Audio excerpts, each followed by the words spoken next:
All right. Hello, everyone. Welcome. We're going to be talking about effective altruism today, and I have a guest on, Ryan Mayfield. So some of you may have seen a video that I put out a couple of months ago now, where I responded to a few videos and some articles that were critical of effective altruism. And Ryan here emailed me and expressed some dissatisfaction with some of the responses, well, critiques and the responses that we offered in that video. So he agreed to come on and have a chat about that. So welcome, Ryan.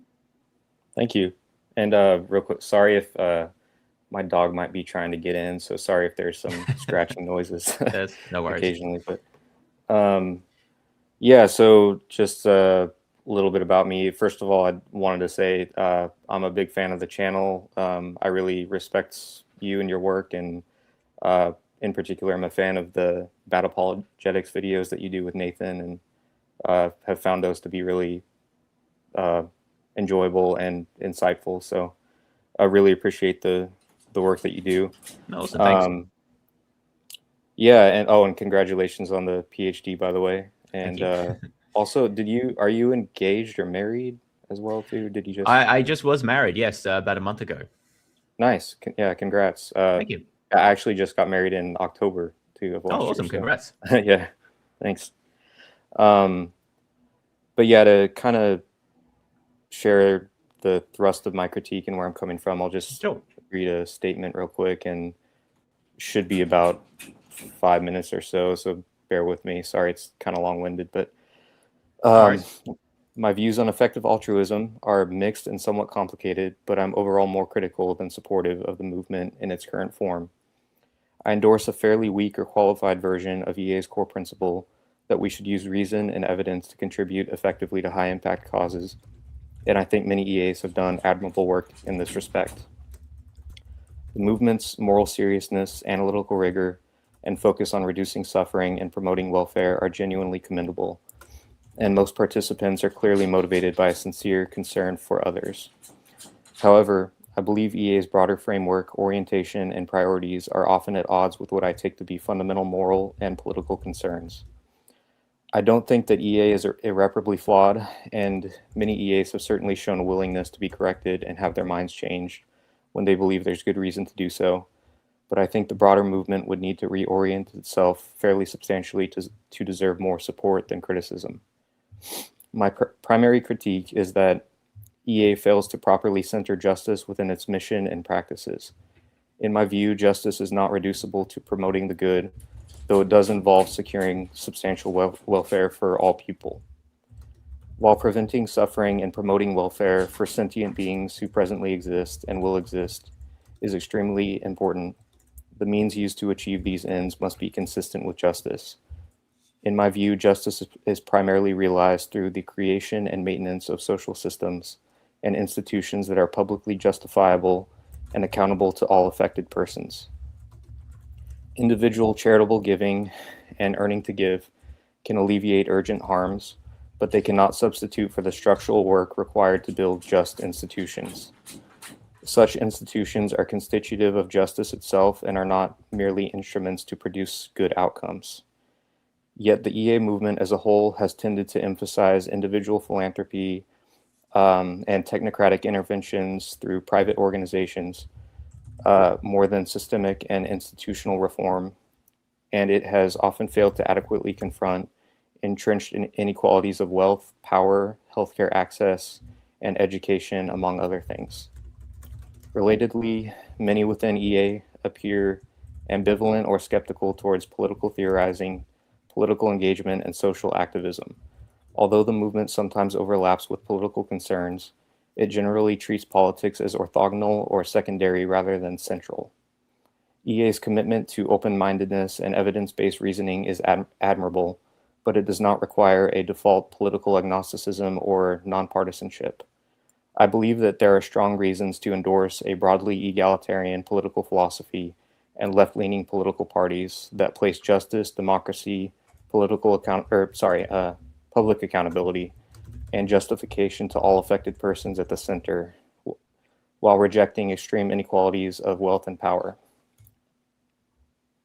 EA's broad emphasis on tractability Neglectedness and measurability tends to sideline political and structural work because such work is harder to quantify, optimize, and carry out, even though it is indispensable for achieving lasting justice and securing substantial welfare for everyone. This methodological orientation often leads to a preference for technocratic and easily measurable interventions within systems as they currently exist over more difficult but fundamentally necessary efforts to reform or replace unjust systems and institutions. EA often prioritizes external assessments of impact via private think tanks over the voices and autonomy of affected communities through public and democratically accountable institutions. By prioritizing optimization and cause neutrality without sufficiently centering structural injustice and systemic reform, EA risks relying on and implicitly legitimizing the very inequalities and unjust systems it ought to challenge, such as extreme wealth concentration and billionaire philanthropy, as the primary tools for social change. While it can be appropriate to use existing resources and technocratic means to alleviate substantial suffering and promote welfare in the short term, this should always be framed within and accompanied by explicit critiques of structural injustice and a sustained commitment to building more just institutions that would eventually make such stopgap measures unnecessary.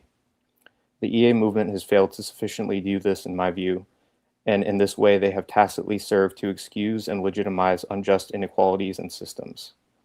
In short, I believe EA would be a stronger and more defensible movement if it placed structural justice, systemic reform, and egalitarian political commitments at the core of its mission, rather than treating them as one optional cause area among many others. Until such changes occur, I think it is reasonable to remain more critical of the movement than supportive, even while acknowledging its valuable contributions and good intentions.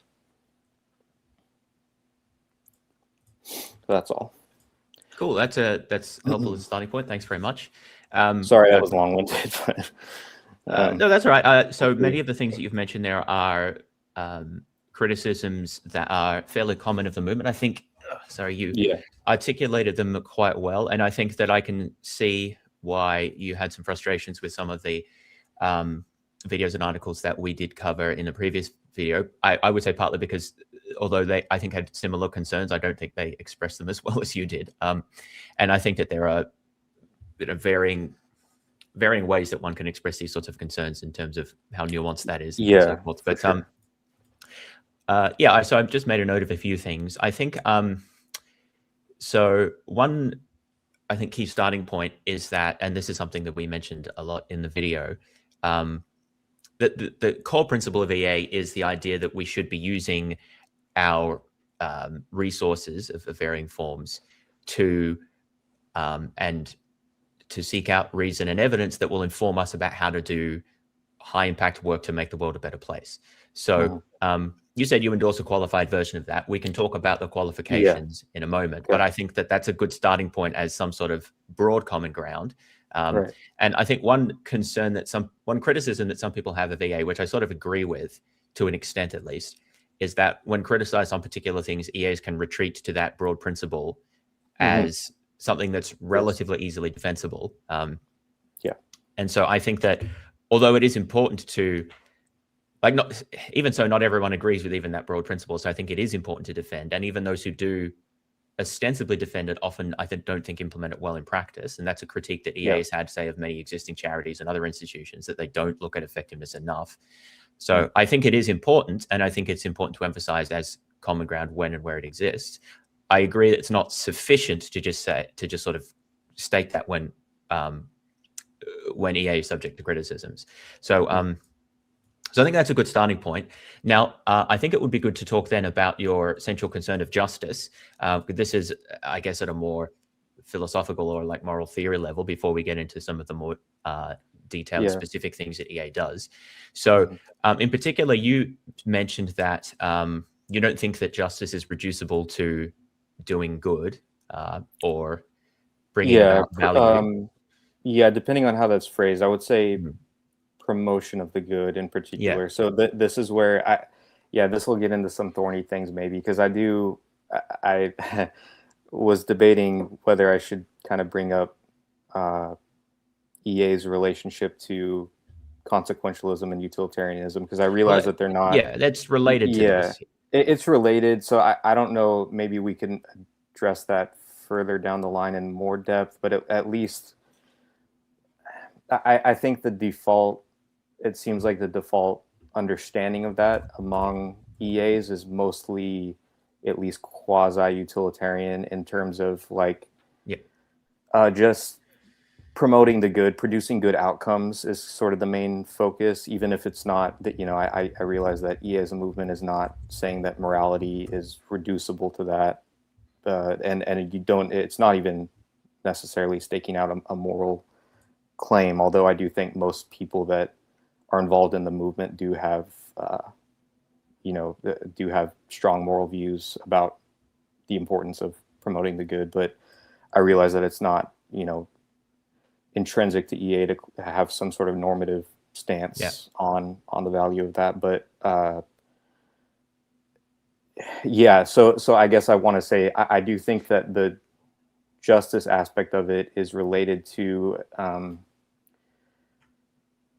securing substantial well-being for every individual, and I think that's a bit different, or at least in principle, it might not converge with the idea of just promoting the good or producing good outcomes. They could converge potentially. There's actually a lot of debate, for instance, about like whether rule consequentialism and contractualism, which is more the view that I favor, actually end up converging, even though they kind of start from different places.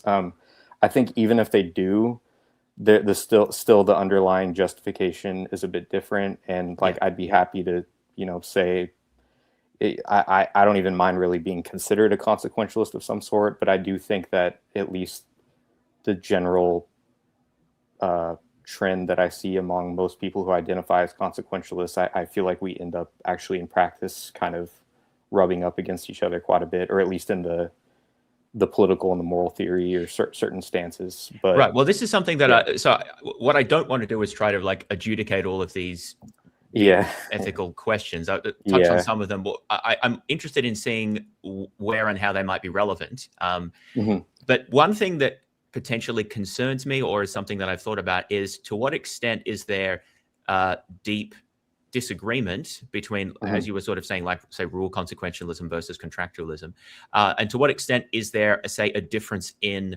vocabulary, a difference in emphasis, and a difference in temperament about some issues. So let me just paint that a little bit, and we'll see where we can go with that. So from my point of view, like in terms of moral foundations, I think that welfare, well-being is the only thing that matters inherently in terms of like having moral value. I think there's different types of value, but we don't need to get into that. So I'm happy to identify as like a consequentialist, and indeed a utilitarian, depending on how you measure utility. I'm not a hedonistic utilitarian, but again, that's somewhat of a separate issue. Now, where I think justice comes in is, and this may be a point of disagreement, but again, I want to see how much disagreement there really is that I take concerns about justice to be essentially, I think it's fair to say, instrumental. And I don't mean that in a derogatory way, because I think they are core as an instrumental purpose. Like I think democratic institutions are extremely important. But what I wouldn't say is that they have some value in and of themselves. I think they have value insofar as they bring value to people, right? So when people do say things like putting justice at the center, I think, again, this is my perspective. I think other EAs would tend to share this, but I'm mostly speaking for myself. I sort of think, well, I kind of agree, but I also sort of disagree in the sense that what's most important to me is helping people, and justice is like pursuing justice, and we'll talk about specific ways to do that later, but pursuing justice in the world is a very important way of achieving that. But at the same time, it's not what I fundamentally care about in the same way as making people's lives better is the fundamental thing that I care about. Does that kind of make sense? And then feel free to disagree if you think that's wrong, or you just see it differently. So I would frame that a bit differently. I do think that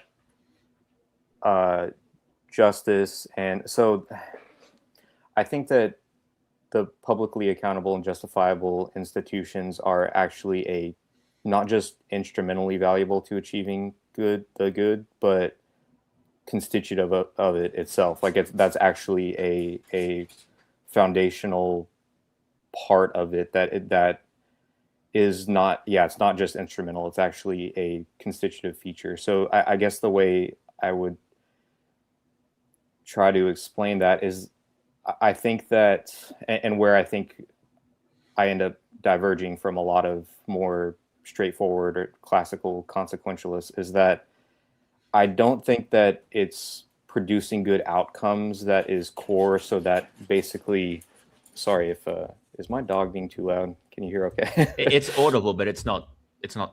Just keep going. Okay. All right.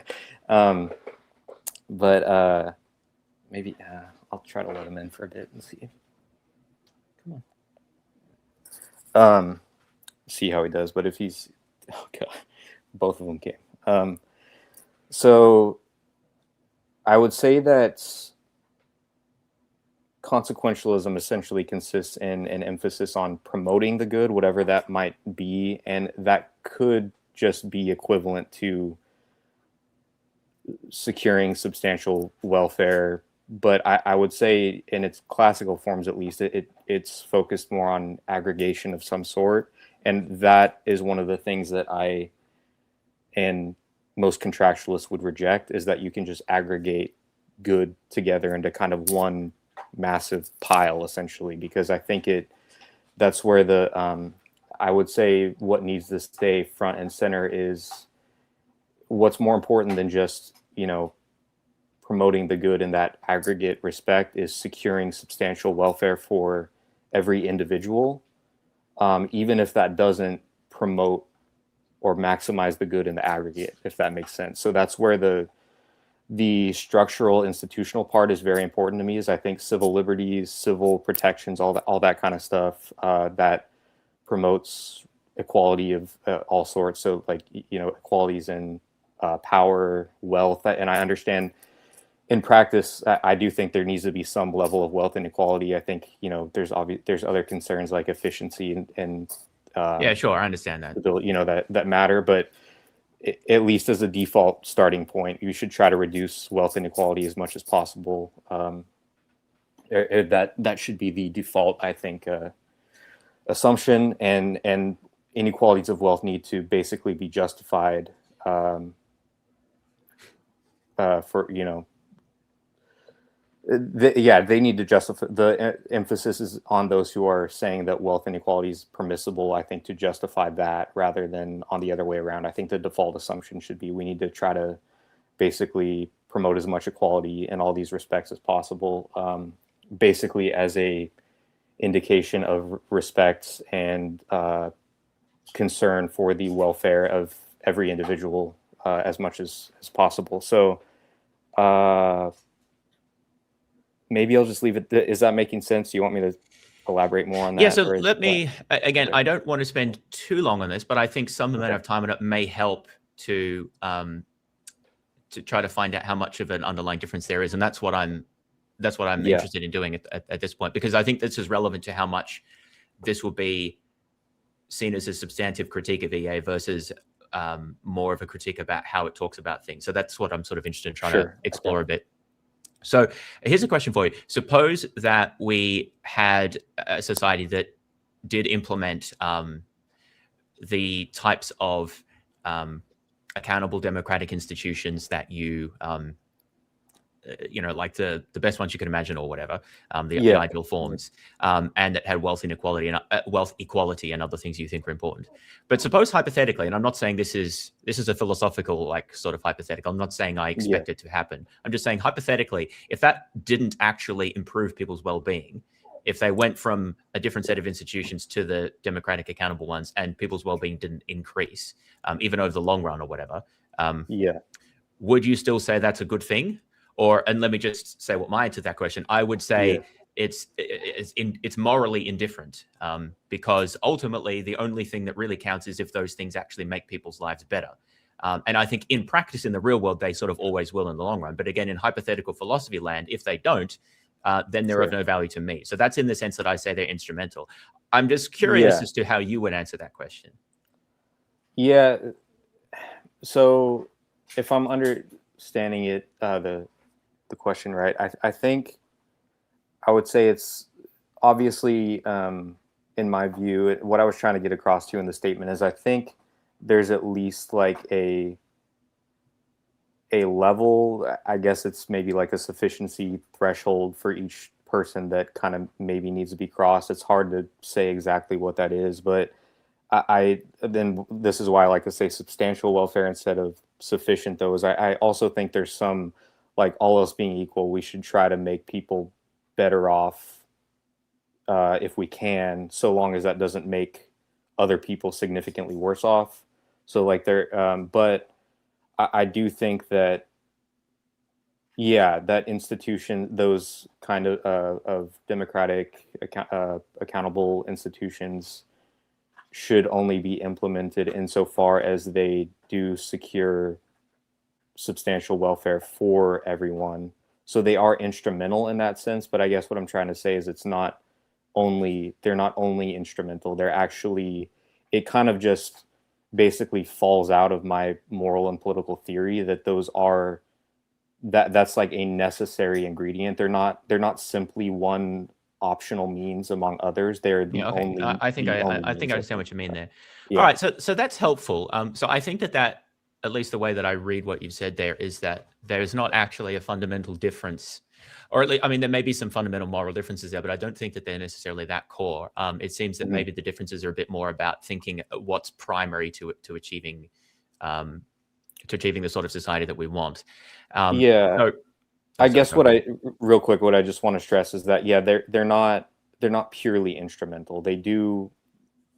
They are instrumental in the sense of, yeah, like they have to actually achieve good in order to Hmm. be justified, but it's not purely that. And I would say it's not instrumental just to like promoting as much welfare as possible. That's not really the concern. Like, all else being equal, I think we should try to improve people's welfare beyond whatever the, you know, sufficiency threshold is.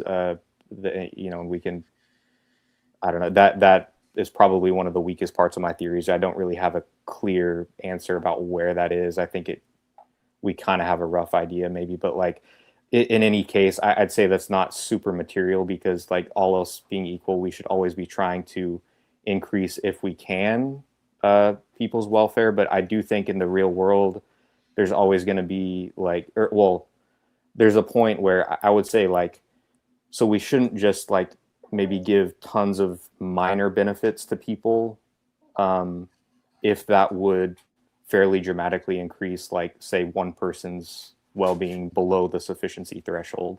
Like, Yeah.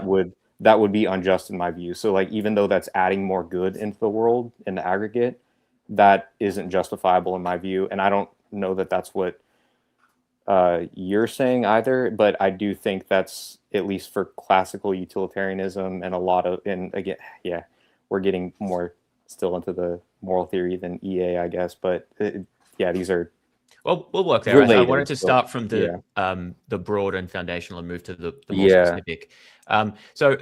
You mentioned before this the sort of issue of aggregation of yeah, utility or welfare, and I think this is, well, this is a perennial problem, not just for utilitarianism, but I think it's for essentially any moral theory and economics as well. There's a mhm, lot of technical issues there about how you actually do this sort of aggregation. yeah, From a conceptual point of view, I just want to say that I know that a lot of people from the more justice or contractarian perspective take issue, even just sort of conceptually, with the idea of promoting good as a sort of an aggregate that can be sort of, they talk about it being interchangeable across people, and the people sort of disappear and they're just like vesicles for welfare or something like that. mhm, Um, and I think, I mean, that's not how I think about it.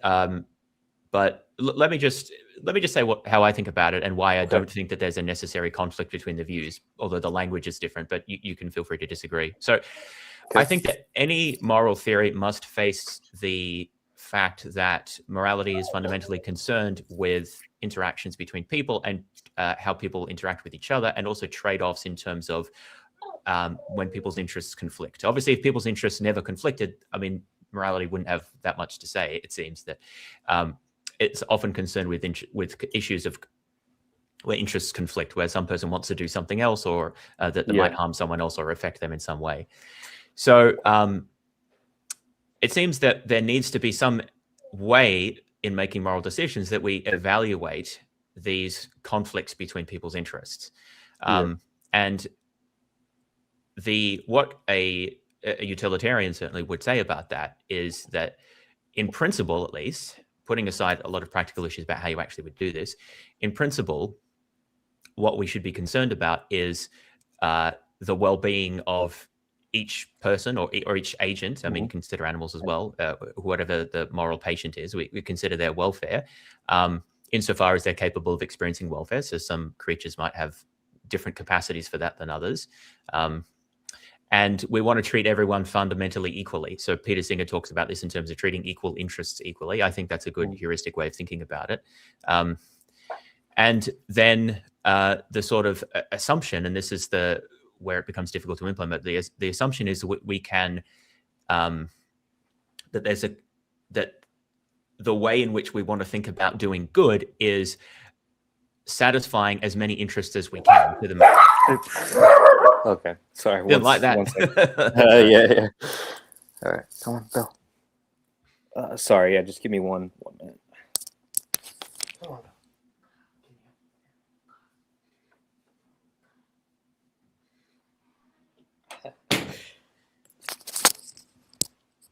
All right. Yeah, they didn't like that. Sorry.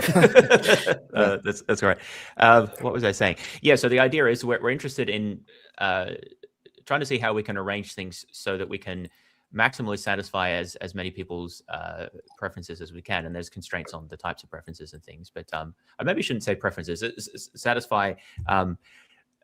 Improve people's well-being is what I was saying, because preferences is a bit more specific way of thinking about that. Yeah, so improve people's well-being in as much as we can.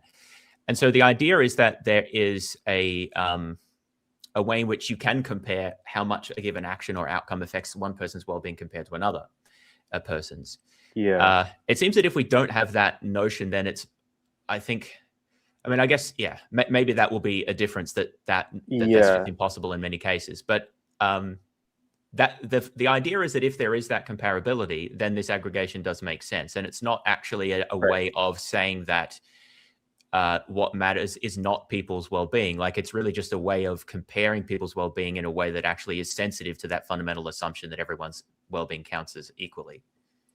Yeah. So there's a couple things I think I would slightly disagree with. So the biggest one being the comparability point is that I think a lot of the reason we shouldn't, or it's not good to aggregate in most cases, is that lots of harms and benefits are not really comparable. And I don't think that there's any sort of, in at least certain cases, very reliable way to measure or determine. Well, that's a separate question. I'm talking about conceptually. You might say, in principle, this is foundation. In practice, we need to rely on a lot of heuristics because we can't measure it.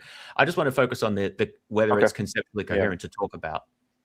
Well, yeah, it is. But I guess the other piece of that I would add to that is that, so from my perspective, the way you adjudicate those kinds of things is so in any given situation, you have, the interests of two people that are competing, and what you need to do in that case is not really just determine, like, have some sort of way to compare whose welfare is actually, or who benefits more, whose welfare, I guess, would be increased more, something like that, than the other. It's more like you assess their specific claims. So this is a fundamental difference too, that I think this is where the accountability and the interpersonal justification aspect of contractualism, I think, is really important, and what separates it from classical utilitarianism or consequentialism is it asks you to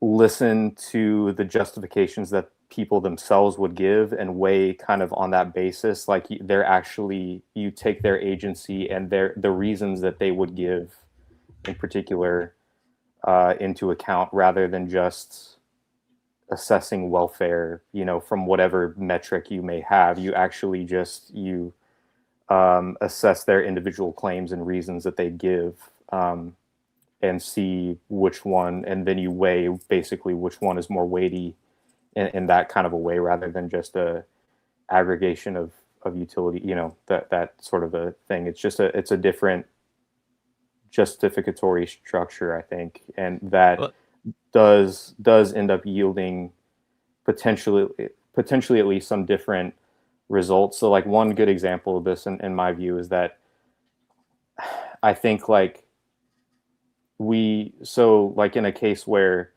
it's someone who might, well, okay. Sorry, I'll let you go, and I'll maybe come back to that. That's right. Well, a specific example, a specific example might be useful here, because I think that this is maybe a fundamental difference, because I think it does. So I think contractarian approaches are a useful way of thinking about how to actually construct a society. I don't find them very compelling, as far as I understand them at least, as a fundamental theory of morality, just because a lot of these things seem irrelevant to the fundamental questions that seem to me central to morality, which is about what I said before about adjudicating situations where people's well-being or interests are in conflict. And it seems to me that what matters most there is essentially getting an outcome such that we can make everyone as well off as we can, sort of treating people's interests or treating people's value as fundamentally equal. Anything additional to that seems to me either superfluous or instrumental. Now, obviously that's going to be subject to debate, but I guess when people say that these other things matter, I ask questions like I asked you before, like, well, suppose we could imagine a situation where we implemented one thing that we think is important, or we increase that thing without making people better off. Do we really think we've improved the situation? And it seems to me the answer is generally no, or I would say always no. But like, so that maybe this is an instance where an example could be helpful to illustrate what you think is is some sort of situation where we might answer differently. Could I give one to see what you think? Because I'm genuinely not sure. So like in an instance where, obviously nothing that would happen in the real world, but hypothetical case where, these are still, it kind of annoys me when people dismiss hypotheticals just because they won't happen in the real world. I think they're depends how you're using them. They need to be used cautiously, but I think they're fine for helping us to see what's important. Yeah, exactly. Yeah. Still important for justifying your theories, I think, But so a case where you have the option of preventing, say a billion headaches, like if you had to choose between preventing a billion severe headaches among a billion different people, or preventing someone from getting their limb chopped off, which would you choose in that kind of a case? I guess we'll just start with that. Yeah, well, so that's a common example where you compare one very bad outcome to some number of fairly minor outcomes. I mean, I've heard like stubbing your toe or things like that. Mm-hmm. So for me, actually, the consequentialist has I think the consequentialist answer makes perfect sense here, which is just to say that there are competing interests here. I mean, we've artificially made them competing, but that's not the point, right? Either we can prevent a minor inconvenience to some number of people, or we can prevent a major inconvenience to a major harm to one person. Now, I think clearly there's both sort of sides to this have interests, or their well-being will be affected. So in order to answer the question, look, we could just say there's no way to compare those things. That's one potential answer. I think that's wrong. I think that those things can meaningfully be compared. But even putting aside how you practically do this, conceptually, the answer is, well, you assess how much each of those things affects someone's well-being. And it could be different in different cases, but you assess that, right? Or you get that. Like, theoretically, we were just allowed to know that in this hypothetical. I'm not saying you could actually know it. Just want to emphasize this. Right, but we have how much that affects each individual's well-being, and then we see we weigh those on the two sides of the ledger. So there's going to be some number of any minor inconvenience, no matter how minor, which when it affects enough people, outweighs the effects on the other person's well-being. And I think that just falls out of the idea that we can compare different types of things that happen, and that we regard each person's interests or well-being as fundamentally equal. I think that just falls out of the theory. Effectively, that's where the aggregation comes in, and it can lead to counterintuitive situations. But in my view, the reason that's counterintuitive is because we're not very good at thinking about large numbers, because it could be that it would take quadrillions of stub toes to counter the well-being effect of something serious, right? There's no position about what that number will be, just that as long as the effect is finite, that in principle it could eventually in principle outweigh there must be some number, yes, if you take this seriously, that there is a comparability between those events, and we treat each person's welfare effect as fundamentally equal, because otherwise it seems like you're just ignoring the effect on the billion people who stub their toe. Like, it seems their well-being matters too. But let me see what you think about that. No, that's actually very helpful, because in my view, I was the way I would assess that is that I would make that distinction between minor and major harms, and I would say that basically I do accept a limited form of aggregation, but only in cases where it involves relevantly similar harms. So like if the things being compared on one side of the ledger versus the other are both major harms, then they do aggregate. Like, the more you just add the numbers, and eventually that, like, I mean, say it's like one person's limb getting chopped off versus two people getting their limbs chopped off, obviously prevent the two, right? But in cases where it's a major harm on one side versus tons of minor harms, I would say the minor ones never aggregate. There's no, like, it actually seems very counterintuitive to me, and that's the exact thing to me that I think is what's so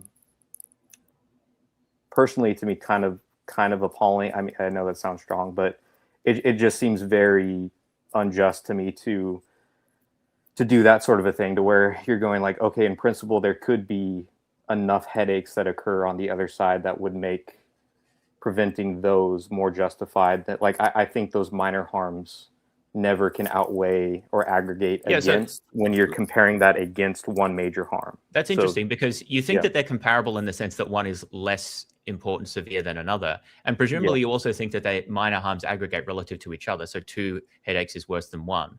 So I don't really understand why it sort of ceases to be comparable, because what you haven't said is that they're incomparable in principle, which would be one thing that you could say.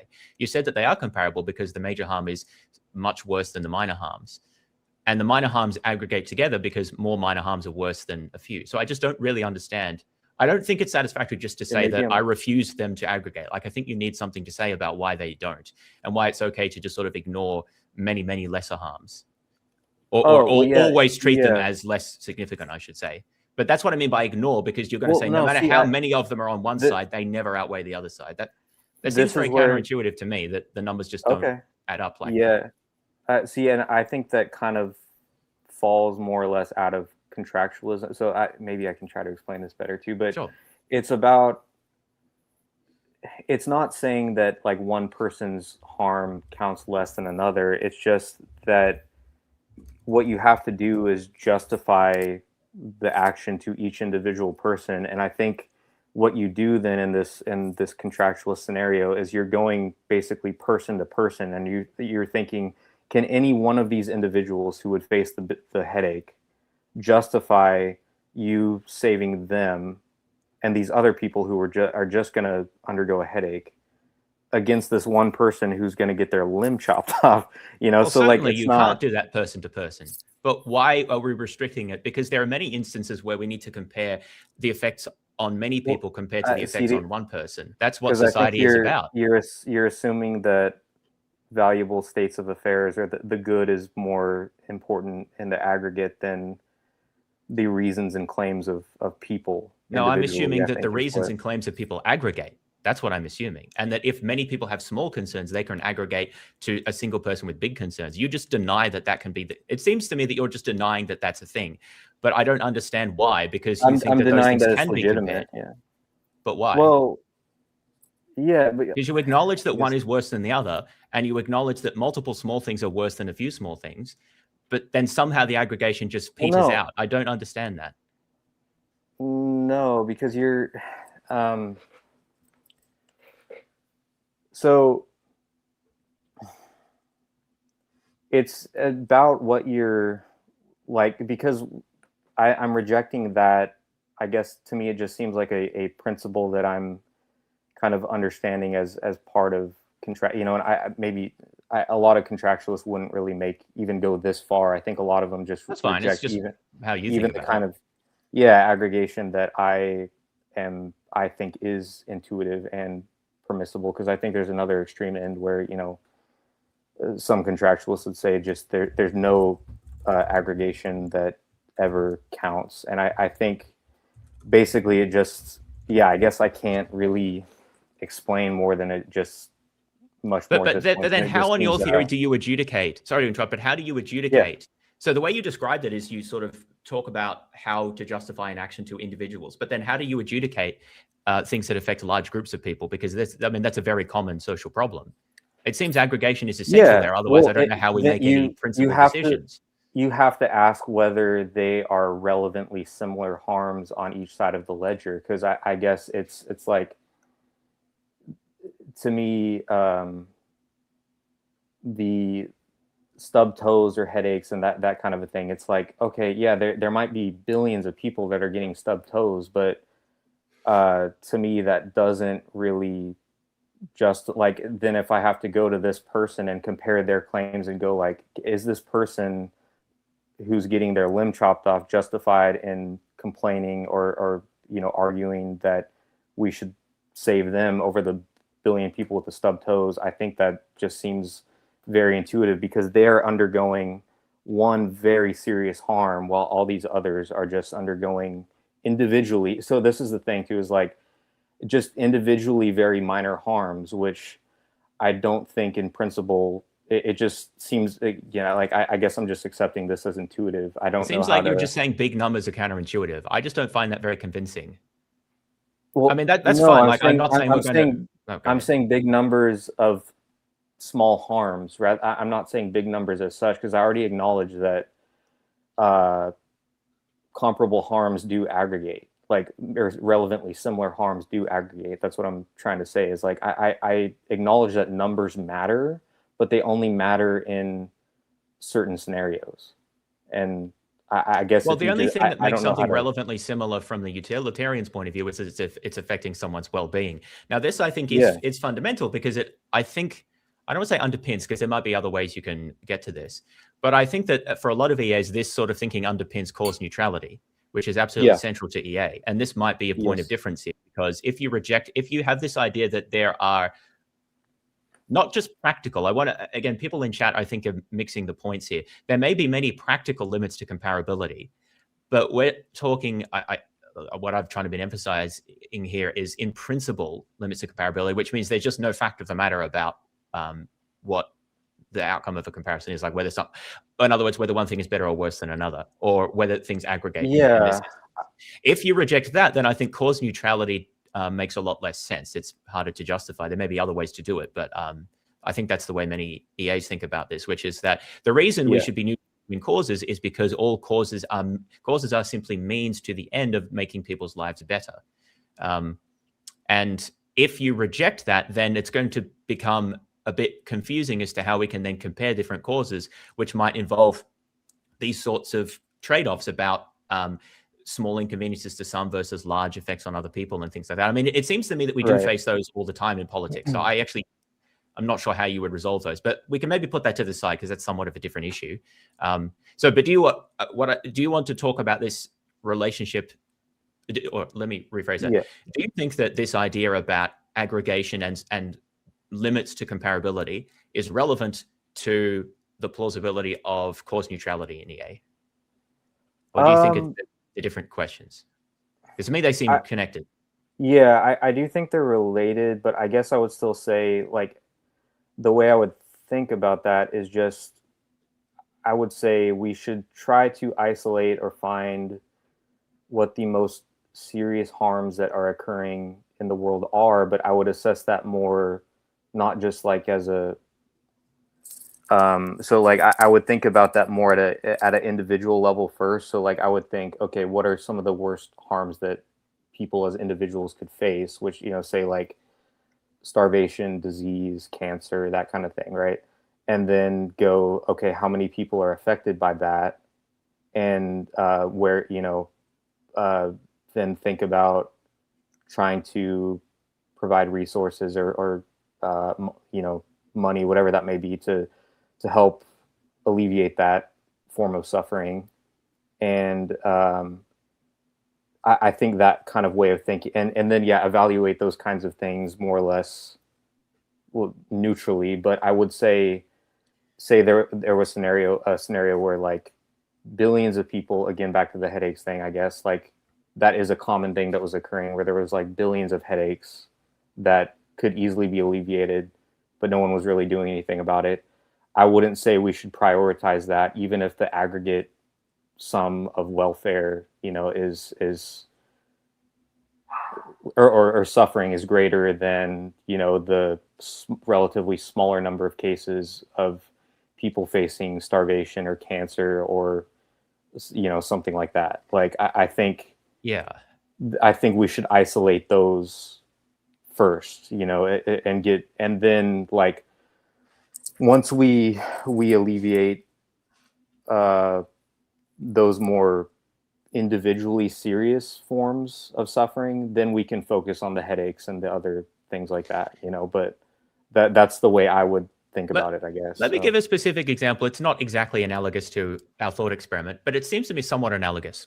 So something that EAs have focused a lot on is deworming, which is providing drugs that this mostly affects children in underdeveloped countries, that they can take, which kill intestinal parasites. Now, the thing about intestinal parasites like that is they don't really kill anyone. They make people weaker, and they have they cause absences from school.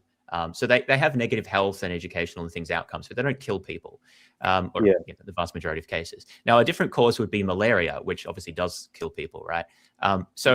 Now, again, I'm not saying, I don't want to put you too much on the spot of like exactly what are the benefits and harms of these causes. That's not really the point. It's just that from my perspective, in principle, it's easy to compare these two. What we just say is, well, what's the effect of how much does treating, how much does deworming improve the well-being of the children affected, and how much is the well-being of preventing deaths from malaria? How much well-being does that improve? And then you can say, how many people can we treat in each of the cases for the same amount of resources? Because you can maybe deworm a lot more people than you can provide anti-malarial bed nets, like lives you can save through bed nets, hypothetically, right?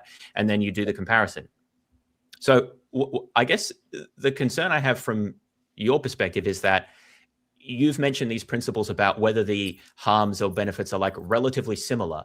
And you've talked about whether they're like one is sufficiently bad such that they can aggregate. And I guess I just don't really understand those principles or how we'd actually apply them in decision-making. So I'm just, and I've just given an example where they might be relevant. So just share how you think about that. So I would need to look into both of those a little bit more to make a... I'm not asking you to give a statement about them. I'm asking you, how would you approach it? Like what sort of things would be relevant? Okay. Yeah. So, I mean, I guess I would say in principle, if they're relevantly comparable, like in terms of the seriousness of the harm that would cause to someone, if they're like relevantly similar, then you basically just donate to whichever one you prefer. You know, I don't think that it really, you don't have to exactly,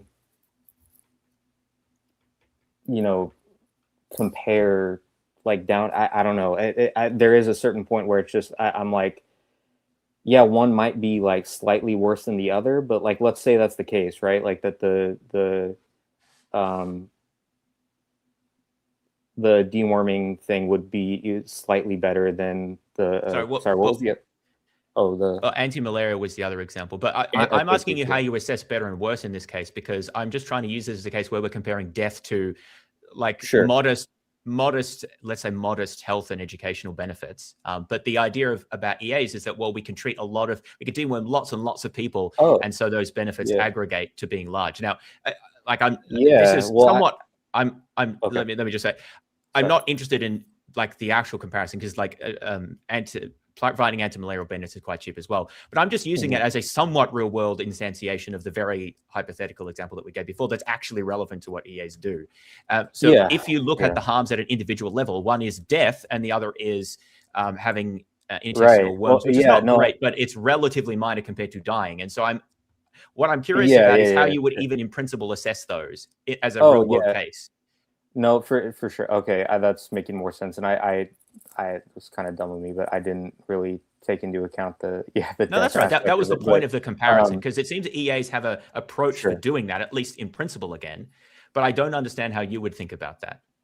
Yeah, well, no. So I would think that treating the malaria would be generally more, like you should prioritize that in general, at least from a cause neutral perspective. But I guess what I want to get at too is like, there's another background assumption here, which is maybe becoming relevant, that you should prioritize or like contribute to causes in.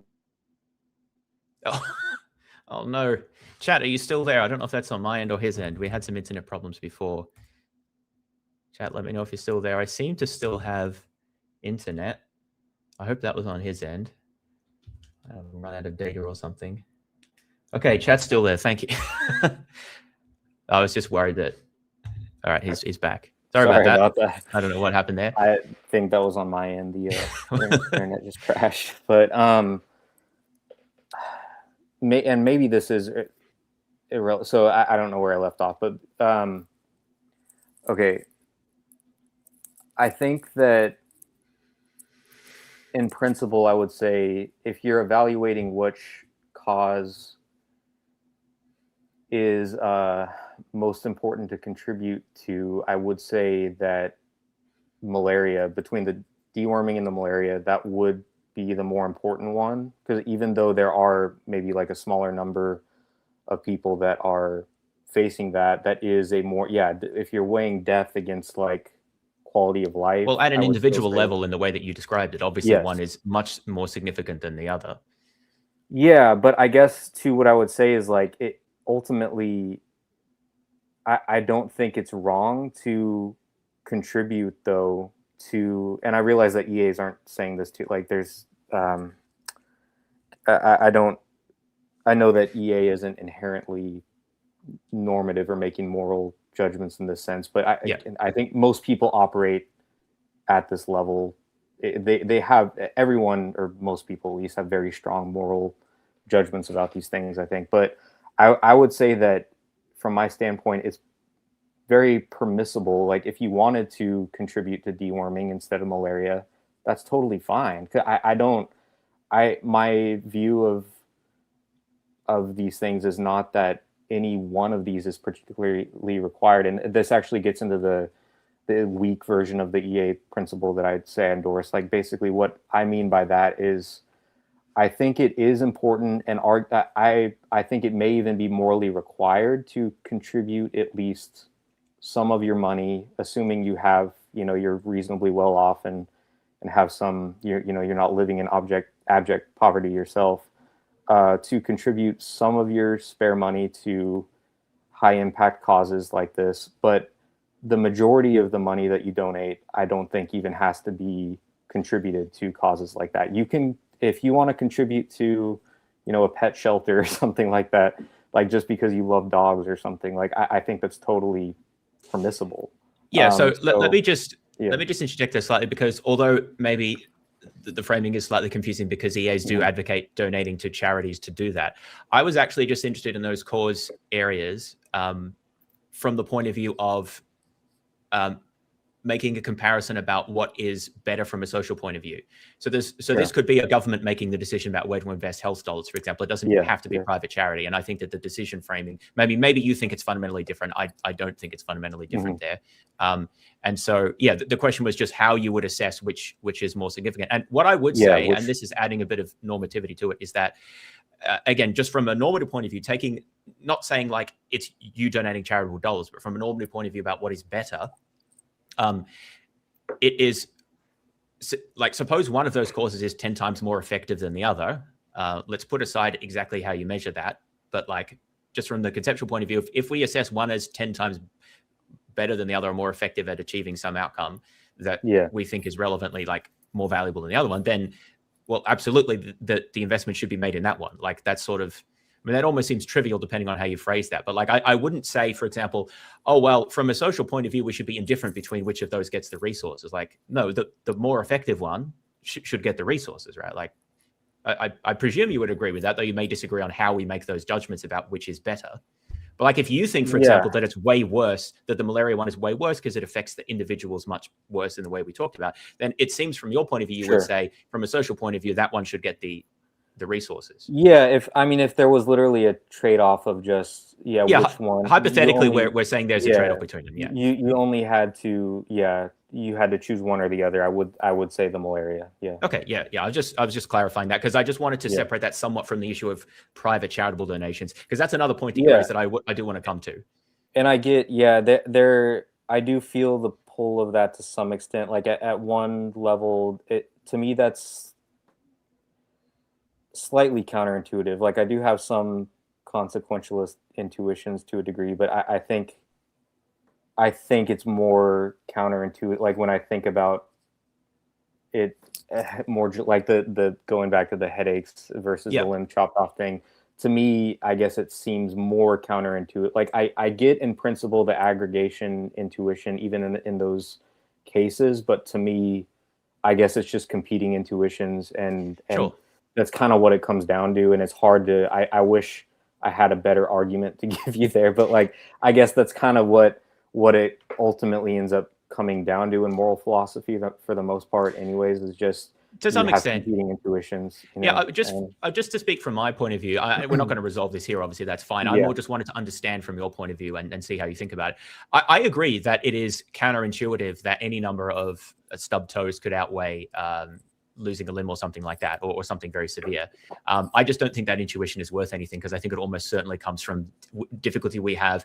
Scope insensitivity is what it's called. And in fact, there's a lot of evidence about this in the way that we assess things. People give all sorts of inconsistent judgments about how much that they would pay or things like that. Now, I'm not saying you have to agree. It's just due to scope sensitivity. I'm just saying that's what I think about it, right? So what I'm saying is I kind of share that intuition, at least to an extent. But I discount it for various reasons. And I think that there are strong reasons to favor other principles that I think lead to more consistent results. But I don't want to say that like that's the final word or anything, but we're not going to resolve that here. So feel free if there's one last thing you wanted to say, but I want to move on to something else. Sure. One last thing. I guess that's why I prefer, that's one of the reasons, I mean, there are others, but one of the reasons I prefer a more deontological leaning contractualist perspective is that I think that can account for, I think it gives a good middle ground basically between, or at least provides leeway for a good middle ground where I can still accept some form of aggregation basically, right? Because I do think that it seems kind of insane to me also to think that aggregation is just ruled out completely. Like, a stronger deontological view seems crazy to me as well. So I think there's a good hybrid, a good middle ground there where I think I can still say, and which does seem much more in line with my intuitions. And then it's like that reflective equilibrium thing. Like, I think now I also have a fairly good theory that can account for that better than just consequentialism, and it just kind of meets in the middle, I guess, to me, satisfying extent, roughly. And so even if I'm forced to say something that's like slightly counterintuitive, maybe that you should prioritize, or, governments or individuals through whatever, private or public means, our tax dollars should go to preventing malaria, instead of the deworming, even though deworming will affect tons more people. I'm willing to bite that bullet, I guess, to the extent that it is a bullet, because I actually don't really think it's that big of a bullet to bite. No, in practice, it's not, because I don't think that there's well, this leads to a whole bunch of other questions. I was taking that as a real example, but stylizing it for purposes, because I think that in practice it sort of isn't really, or / shouldn't be a trade-off. But like, you know, when you presented it, I mean, as a marginal donor, it is a trade-off, right? But from a social point of view, it's much less clear. Anyway, okay, I think that was useful, because I think my analysis, my sort of diagnosis so far is that there are underlying moral disagreements here, which will put you at odds with the way most EAs think about particularly cause neutrality and making trade-offs. That being said, I don't actually know how important that's going to be. Like, I guess the open question is, how important is that in practice? Like, how often does that actually lead you to different outcomes? And maybe this is a good transition to then talking about some of the more applied aspects. Yeah, so I actually don't think this is why I guess I try to make clear too in my opening statement that I am very open to, I think EA has the capacity to, like, its core philosophy isn't fundamentally at odds with the kind of thing that I'm endorsing. I think it's just that the overall orientation of the movement as it currently exists doesn't really lean that way. There are definitely people who would agree within the movement, who would maybe agree with something more like my perspective and think that EA should take more that direction on the whole. But as it currently stands, I think it looks like it's changing a bit, and it's gotten better in recent years. But from my perspective, but it still isn't quite there. And I do think in practice, there, EA could very much end up converging on something like, my perspective, and there's nothing fundamentally at odds, I guess, in that idea of, doing the good effectively and that sort of a thing that is at odds with the kind of more structural, systemic kind of thing that I want to see happen. But yes, well, I want to talk about that a bit, because I agree with some of your criticisms. I've been critical of the EA movement for pretty much as long as I've been a part of it. I just think that it is overall a force for a lot of good in the world, and that we should be seeking to strengthen the movement rather than. I mean, I'm not saying that you're saying this, but there are people who are even stronger critics who seem to think that we should just do away with it completely, or that it's doing more harm than good and things like that. But so one just minor point that I'll mention is that I think what some EAs would say is that if you do think that there are certain types of harms or certain types of welfare comparisons that are incomparable or that can't be meaningfully aggregated, then I think many EAs would say that what effective altruism can offer you is a way to think about how to make decisions from within subsets that are comparable. The way you talk about it, about is relevantly similar. And I think any moral theory worth its has to allow for some amount of comparability over some range. And I don't think anyone really disputes that. They'll just dispute exactly how broad we can make those comparisons. And so I think that the reason I say that is because I think that people, even who think that there is quite a lot of restriction on even in principle comparability, can still be useful contributors to the EA movement, because they can focus on doing things effectively where there is, within whatever scope that they think is sort of comparable, and there is comparability on whatever cause they think is important for other reasons. And so I don't think those people should be like excluded from or ostracized from the EA movement. And I think that the EA movement should try to present its mission in a way which, yes, emphasizes the way we typically think about things, but is also welcoming to those who don't agree with us on all points, but is willing to still work, within aspects of our framework. And I agree that we haven't always been very good at doing that. And that's something I've pointed out for a long time. Well, to be fair, I mean, I want to make, again, just reiterate, I think in general, EAs have been very good at taking criticism seriously and taking that to heart, more so than lots of other movements. Well, so I agree. I agree that we're actually better than a lot of other movements in this respect, but I think that we could do a lot better too.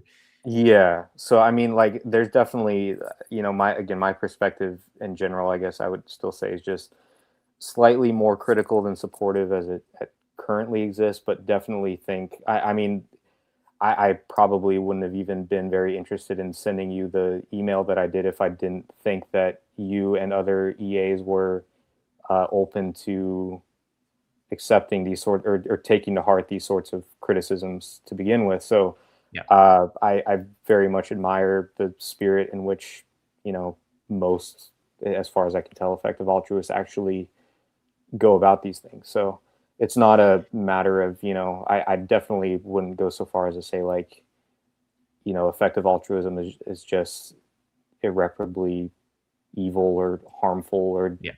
doing far more harm than good. Like, I think they're actually focused on very important things that are more just, I think in the long run should ultimately be addressed through more democratic, publicly justifiable Yeah. social institutions rather than through its overall much more private think tank, technocratic, or philanthropy oriented right now. I think on the Yeah, whole, that's then what I wanted to talk about next. yeah, As that's another. So yeah, the two main criticisms of EA generally fall along the lines of like fundamental moral disagreements with its seeming utilitarian or aggregative focus. We've just talked about that, and there are, at least in your case and in other cases, there are fundamental disagreements. But I personally don't think that those should be reasons that most people who are concerned about doing good in the world, I don't think that that should actually be a reason for them not to be involved in EA or consider themselves EA personally, although they may go about that in somewhat different ways. But then let's then talk about the more practical side of it. So as you've said, EA from the very beginnings has been focused on private philanthropy, not exclusively, but that's been a large focus. And it recommends that people, a lot of what it does is focused on evaluating charities and recommending where to donate. It's in the past recommended earning to give, and it's actually like 80,000 hours, for example, has de-emphasized that in the last 5 years or so, but it's still something that is recommended. So earning to give is, for those who don't know, is a practice where you enter a relatively high paying job and then commit to donating a large portion of that salary to whatever cause you think is most effective, thereby allowing you to do a lot of good, essentially vicariously through the effect of your donations. But that's an inherently sort of based on private philanthropy in order for that to make sense. So EAs have talked about and do recommend becoming involved in politics and entering, working for the public sphere in various ways.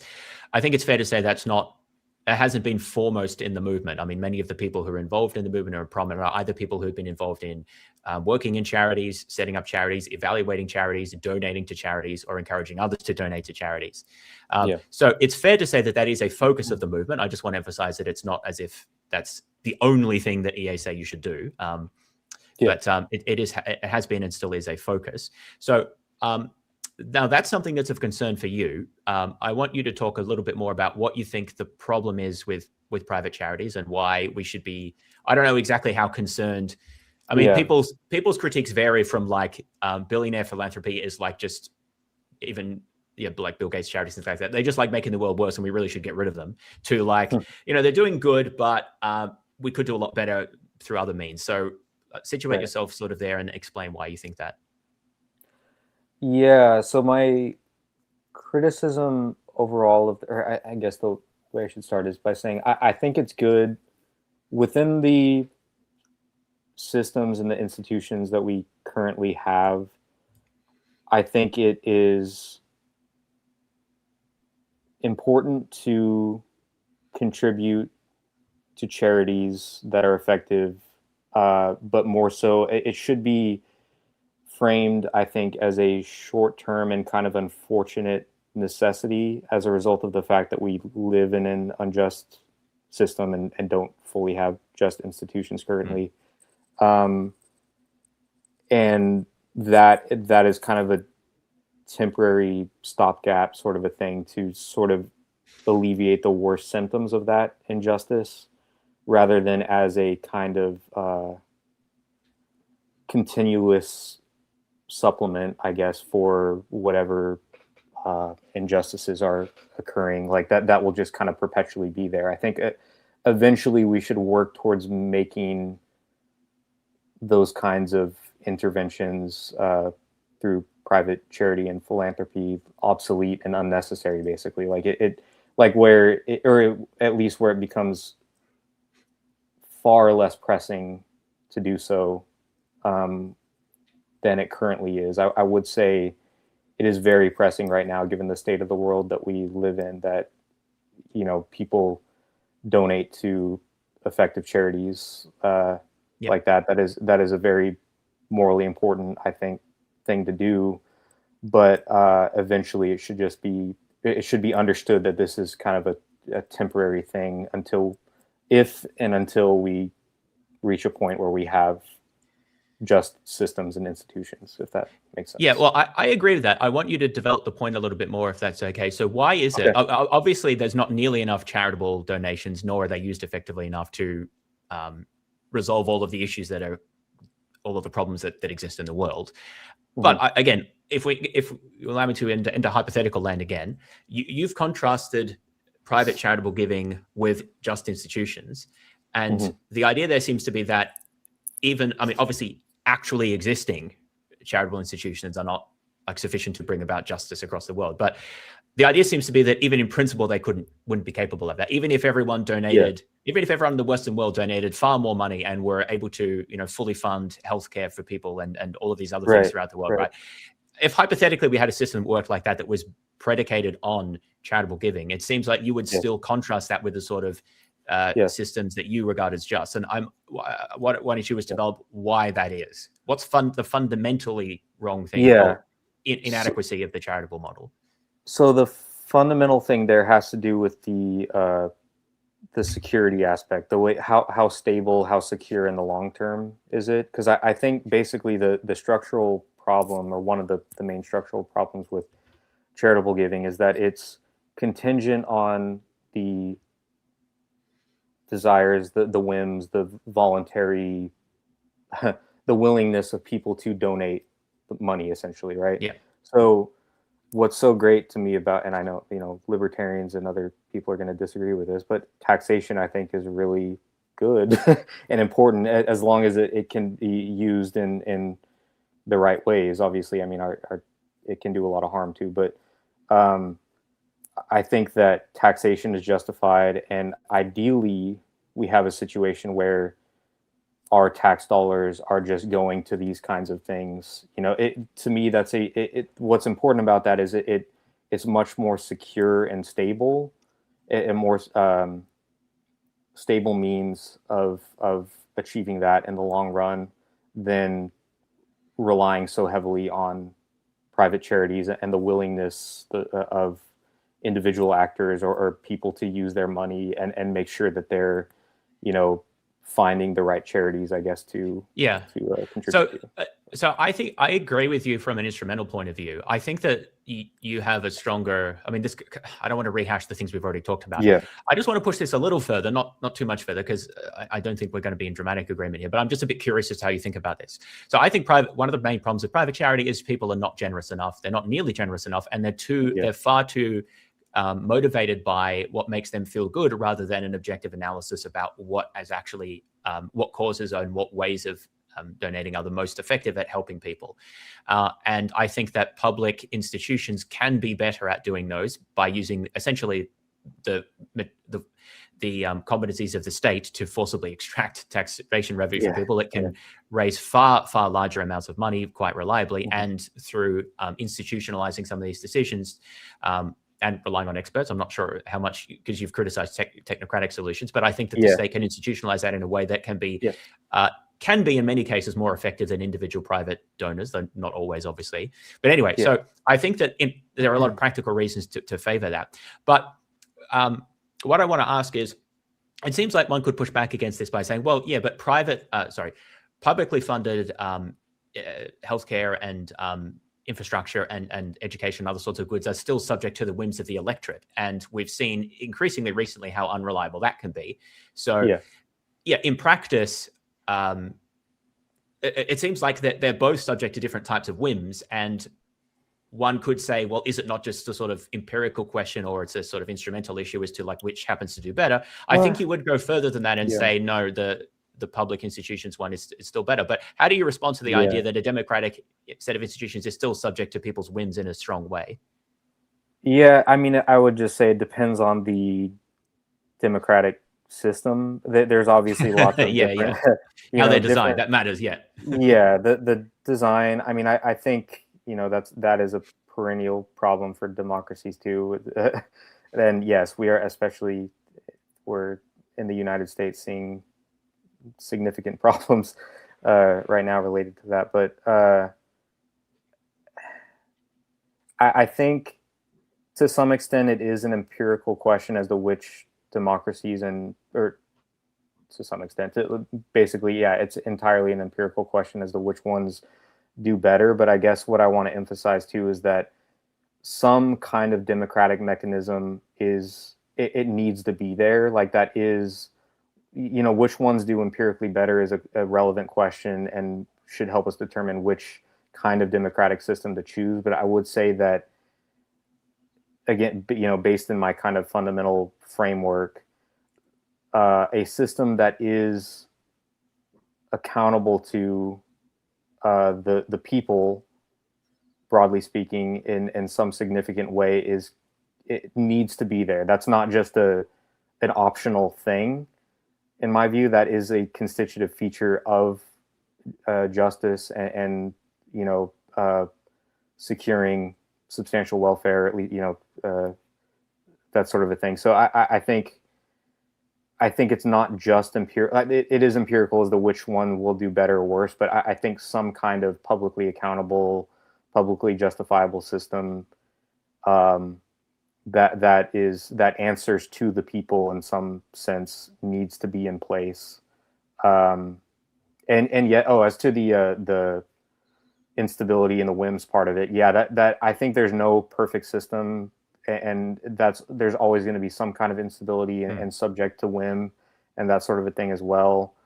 So it's now just a matter of determining which ones are more secure and more stable and also accord better with the principles of justice than others. So there's kind of a mix of, there's an empirical element, but there's also just a foundational, more foundational non-empirical element of which one is actually more just, I guess, in the abstract as well.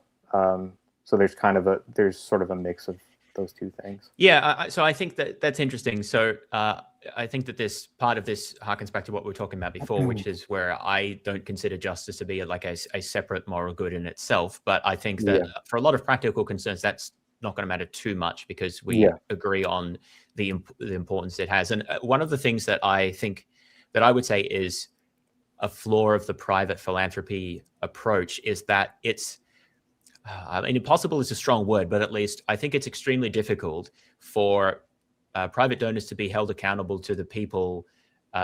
Charities can be held accountable to their donors because they provide funding that keeps them going. But I think it's very difficult for them to be held accountable to the people that they're supposed to be helping. There are ways that you can sort of set that up through like evaluation and things like that. But the problem is that the people who are being helped, the beneficiaries, don't ultimately have any power with respect to the charities that are helping them. And or at least anything that they do have is pretty small and not very significant. Like there could be advisory and things like that. But one of the benefits of a democracy is that the people at least have some power with respect to their elected representatives because of elections. And ideally, there are other institutions as well that promote that. And of course, all of those mechanisms are very flawed in practice, but there's at least a mechanism there, which actually I think makes a big difference. I think politicians are actually quite sensitive to at least what the voters think they want. And you can say whether they always want what they should want. But but the point I'm making is simply that doesn't really exist with private philanthropy. And so I think that lack of accountability is a real problem. I don't think that that's a reason to reject private philanthropy because I think that it plays an important role. But I agree that it is a fundamental weakness. And that's one of the reasons that I would say that in the longer term, we should always see private philanthropy as a stopgap. What I would say is that the gap that we're trying to stop might be very long indeed. Because I think that building in institutions for a fully or as much as we can have a just world takes centuries. And so I think that EA can do a lot of good in the meantime, even if nothing else, if they only promote effective philanthropy, I think that we can do a lot of good in the meantime. And so where I disagree with some of the critics is that in principle, yes, I agree that there are these problems with philanthropy and that it is sort of a stopgap. But I think that emphasizing that overly and using dismissive language, as I think they sometimes do about it, can really essentially just be insufficiently sensitive to the amount that philanthropy can really help and does really help people. And it's not enough to just talk about what we ultimately would like to do with society. We need to also focus on what we can be doing here and now to help. Now, that insofar as you think there's a trade-off between the two, that can be an interesting question, which we'll maybe talk about. But feel free to just react to anything that I've said about that. Yeah, no, I think I agree with most of that. Yeah, I mean, yeah, I don't know what else to add to that. No, that's fair enough. Just if you had anything to add. So yeah. Oh, go ahead. In your initial remarks, you did say that EA has a preference for focusing on solving existing problems rather than changing existing systems. And so this, the rather than there highlights or connotes, I think, the idea that there is some amount of trade-off between the two in time, attention, or focus. And I mean, as a utilitarian, I think there's always trade-offs. So I agree that there is, at least in theory, how much of a practical trade-off there is, maybe we can talk about. But this is a common critique that you hear of effective altruism. They focus too much on making things better within the current system and not enough about how to make that system better itself, how to make the political systems and the world economy and things like that more just. So the one response to that is what I've already said, that, well, there's still a lot of things that need to be done and are good things to do now. The flip side to that, which is something Peter Singer, for example, says, and I think many prominent EAs have said, is that the problem of fundamentally reshaping the world's economic and political and social institutions to make them just is extraordinarily intractable. And that doesn't mean that we shouldn't spend any time thinking about it, but it is a relevant consideration when thinking about how to allocate our finite time and resources. And that it's not true that just because it would be the ultimate solution that therefore we should devote 90% or some super majority of our time and energies and personnel to think about that. So basically, they argue that the intractability is a reason to focus less on that area than other people might like. Not zero, but less. Do you think that that fundamental argument is mistaken, or what do you think about that? Not totally. I think that tractability is a relevant factor. I guess it's just harder to weigh. It's hard to weigh. You may disagree with how tractable it is. That's perfectly fine. But I'm just asking about that, because that's the main argument that EAs tend to make about this, and I think it's broadly correct with some caveats. Yeah, I guess I'm curious as to your thoughts. What I would just, I guess what I was trying to say is I do think that as a determining what is more tractable is a relevant consideration, but I guess I tend to think that the EA movement, broadly speaking, overweights that too much as a relevant fact as to determining what kinds of things to focus on. I would say that the fact that political issues and creating a just system is far less tractable than a lot of the issues that EAs are focused on. It is some reason to maybe favor or at least spend a good amount of your time doing the sorts of things that EAs are, broadly speaking, more concerned about, and through the means that they are. But that, I guess it's more, to me, I would like to see the EA movement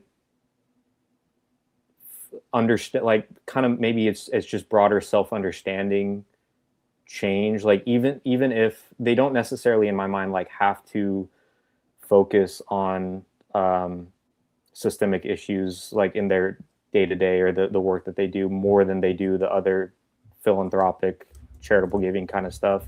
I think it's more than anything like that could be justified and justifiable, because there are real people that are suffering here and now as well, and like, that just needs to be addressed, within the systems that currently exist, but still frame it within a broader critique of wealth inequality, and centering the fact that these systems do have to change, though, and it is important to do that work. And I would like to see the EA movement understand itself more broadly within that kind of context, but that just doesn't really seem to be there. They seem to kind of try to distance themselves as much as they can from that kind of a framing. Maybe Yes, that's I agree with that. It's not a framing that I see talked about very much. And there's different, I mean, I don't even think you have to come to it from a contractualist point of view to talk about this. Yeah.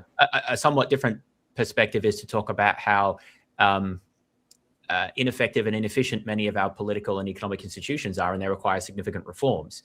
And that could be purely on like from a utilitarian point of view, but they don't just need like charitable interventions here and there. They need systematic reforms. And EA doesn't talk very much about this. So again, EA doesn't say that you shouldn't talk about this, or it never talks about this, but it's about relative emphasis here. And I think I agree. Like, no, I don't think I know. I definitely agree with that criticism. I think that EA should position itself much more as being in the business of, like not overly utopian, but a little bit utopian about, it's not that it's not utopian, because we do talk about things like wild animal suffering and abolishing poverty and things like that, but we don't necessarily situate that in a sort of systemic perspective of like building a just, equitable and prosperous and happy world, or however you want to frame that.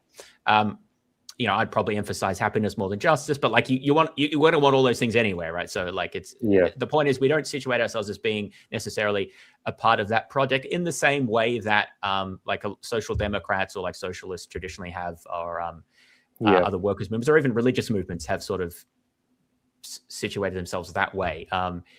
EA does tend to focus more on look at how much you can help these animals or these people in Africa somewhere, or that you can reduce this particular type of suffering, which has its benefits because it's like maybe more relatable in some way because it's a much smaller scale. But I think that there's a place for both types of justification in terms of like doing those things while situating yourself as part of a broader long-term project. And again, I don't think many EAs would explicitly reject that. It's just that they don't, I think, talk about it that much, or they don't frame what they do in that way. So I agree with that. And I think that there should be more emphasis on trying to assess the tractability of systemic change and think about ways we could go about doing that. I just don't think that there's much emphasis in the EA movement on doing this relative to there is on factory farming, on global charitable interventions to reduce focused on global health, and then also on AI and X risk. Those are the three main areas that get most attention. And they're all important areas, but I think that there's plenty of other areas as well that I don't think have a good justification for the relative distribution of like EA talent and focus on them. So I think we're going to see a lot of agreement there, because I've been making these criticisms for a long time. But I guess I see the remedy there as trying to convince other EAs to do that work, to value that work, and to try to do some of it myself. It's actually influenced my career choice, for example, in trying to research cognitive science in a way that can inform potentially like social policy and things. But so I guess the point is we're probably going to see a lot of common ground there. I guess where I differ is I see the EA perspective as having a lot of value, but as not being appropriately applied across different approaches and areas where we can improve society, or at least think about how to improve it. And would like to see more EAs involved in more of those things, thinking about things in informed by EA ideas. Right. Yeah. How do you think about that? Yeah. I mean, my initial thoughts were more, I get this is maybe just getting a little more personal now too, but I get like, I'm sort of at a place where I am looking for some sort of movement to kind of join or identify with, broadly speaking. And there's, I guess the question for me now is still like, I guess just what movement is the most aligned with my values, or that I think is most, and yeah, obviously effectiveness and all that is really going to matter too. But like, so I guess I'm just not convinced at this point. I think until EA kind of makes the changes that I'm talking about, I guess I'm just not convinced that it's worth my time to kind of be involved in these debates from within the movement. It very well could be. I mean, maybe I'm not giving the movement as much. Like, I think I already did give it kind of a lot of credit, because there's definitely, I think they've shown evidence of being willing to kind of adapt and acknowledge these criticisms and change their approach in light of it. But I guess I would like to see those. I would probably like to see more of that change first, and the broader Mm. movement shift more in that direction before I come on board personally. But that's just kind of my That's thoughts. I don't totally know. fair. Yeah. I guess my position is that I think everyone essentially should be part of EA. I think everyone has Yeah. contributions to make, and I think that I know it's a bit presumptuous, but I guess to just like say what you should do, but I guess maybe I'll generalize it a bit to like my advice for people who have these sorts of concerns is to sort of be the change they want to see. And if you think there's a lot of good in the EA movement, but it has these issues, then try to stake out your own area within EA where you push for these sorts of change. Like there's ways to do that for Yeah. posting on the forum. You can go to local meetups and talk to people. And you can start doing work that you think is interesting, or even funding work that you think is important, and then arguing for the value of this sort of analysis, or this sort of research, or this sort of a charity, if that's more your thing. Obviously, exactly what that looks like is going to depend on different cases. But I think that there's a lot of value to reaching out to EAs and sort of working within an EA umbrella, partly because you'll attract people who are who have similar ideas and interests, obviously not completely aligned, but I think you will find a lot of alignment to be found, and people who are concerned about making the world better, as well as thinking about effectiveness. So, but I mean, that's my take on it. And I that's going to reflect my own position on like being a sort of, I've sort of for a long time thought of myself as a heterodox effective altruist. Like I have a lot of disagreements about a lot of particular points. I really dislike the strong focus on AI safety, for example. And I think that there's a lot of things that they get wrong about that. For example, the tractability issue, I think, is in some ways more pressing for AI safety than it is even for institutional reforms, but somehow the movement seems to evaluate those very differently. So there's a lot of things that I would say about that, but I still find, I guess the question would be, we all have to look at it as a personal trade-offs. We all have limited time and attention and resources, and what movements do I want to associate myself with publicly and spend time interacting with? And I haven't found a better one that aligns with my values and effective altruism. I guess put it that way. If I was convinced that there was a better option, then I would align with that. Not that movements need to always be mutually exclusive, of course, but I have found effective altruists to generally be much more open-minded and much willing to accept criticism than members of other movements, who I tend to find more closed-minded and more defensive. Obviously, this is a generalization, but that has been my experience. So I think there is a lot of there's a lot of problems with EA, but you always have to compare it to the relevant alternatives. And I'm sort of not convinced that there's anything better I could be doing in terms of movement association. But that's just speaking from my point of view. I think there's one last thing I wanted to ask you about, which is something that was mentioned in chat and something that other EAs have raised as a sort of a counter, or a concern at least, when people talk about, people like yourself raise the importance of like justice and social reform and better institutions, which is that they say that these people say that people like you just want effective altruism to basically become like another sort of center-left political party or social movement that's kind of just doing what everyone else is sort of already doing on the center-left, broadly speaking, or maybe further left. I don't know. You don't seem to be too far left, but some of them are more socialist, and they just want EA to become like another socialist movement or something like that. The point is that I guess from this perspective, EAs want to be distinctive and bring something different to the table. They don't just want to be doing sort of like what everyone else is already doing on one side of the political aisle. A flip side to that is also that they don't necessarily want to be very politically partisan, because there's a desire to appeal to a broader range of people. That's a slightly separate issue. But anyway, what do you think about that sort of response? Yeah, I think it's fair to some extent. I think I guess the way I would say it is like, I'm not expecting effective altruism to necessarily become like a sort of wing of the Democratic Party or something like that in the US, or whatever sort of left-wing parties there are in any part of the world. But I think maybe something like kind of I guess it would effectively, it doesn't necessarily have to like explicitly align itself with the Democratic Party, but in practice it would. I mean, it would advocate for certain policies and reforms that would very much more be in line with, like, say, the Democratic Party in the U.S. than Republicans. But I think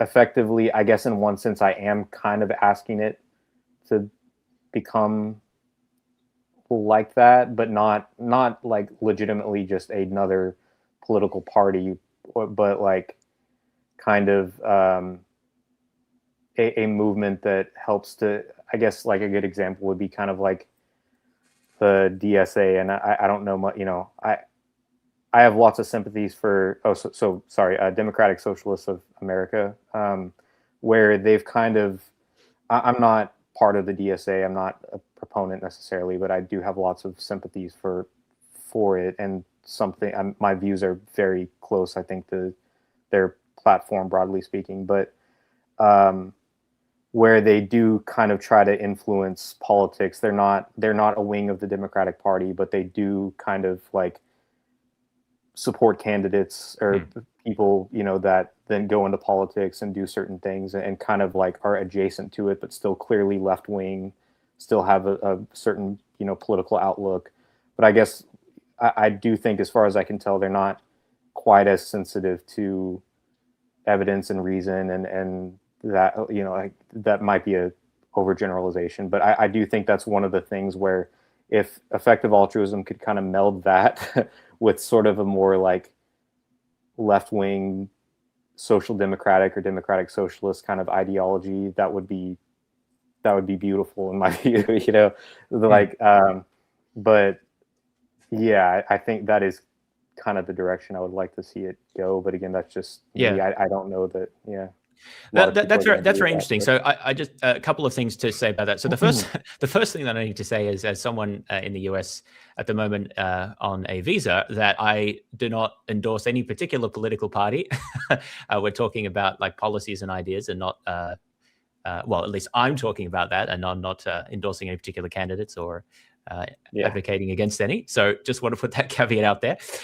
Now, the second point is that I think EA should be more political generally than many of them are, and there's an excessive reluctance to, not that EAs have never done this, but there's a general reluctance to endorse candidates or campaign or become involved in that sort of thing. I think that's I don't think every EA needs to do that, or every EA org needs to do that, but it'd be good to see more EAs doing that. But one thing that I would say is, I think the way you talked about what you would like to see EA become, I guess I just see EA a little bit differently, as a set of ideas and a network and a movement, but which can be should be very broad tent, in the sense that you can have EAs working to do lots of things that they think are important for somewhat different reasons, but still sharing obviously a core value set, or enough of that core value set.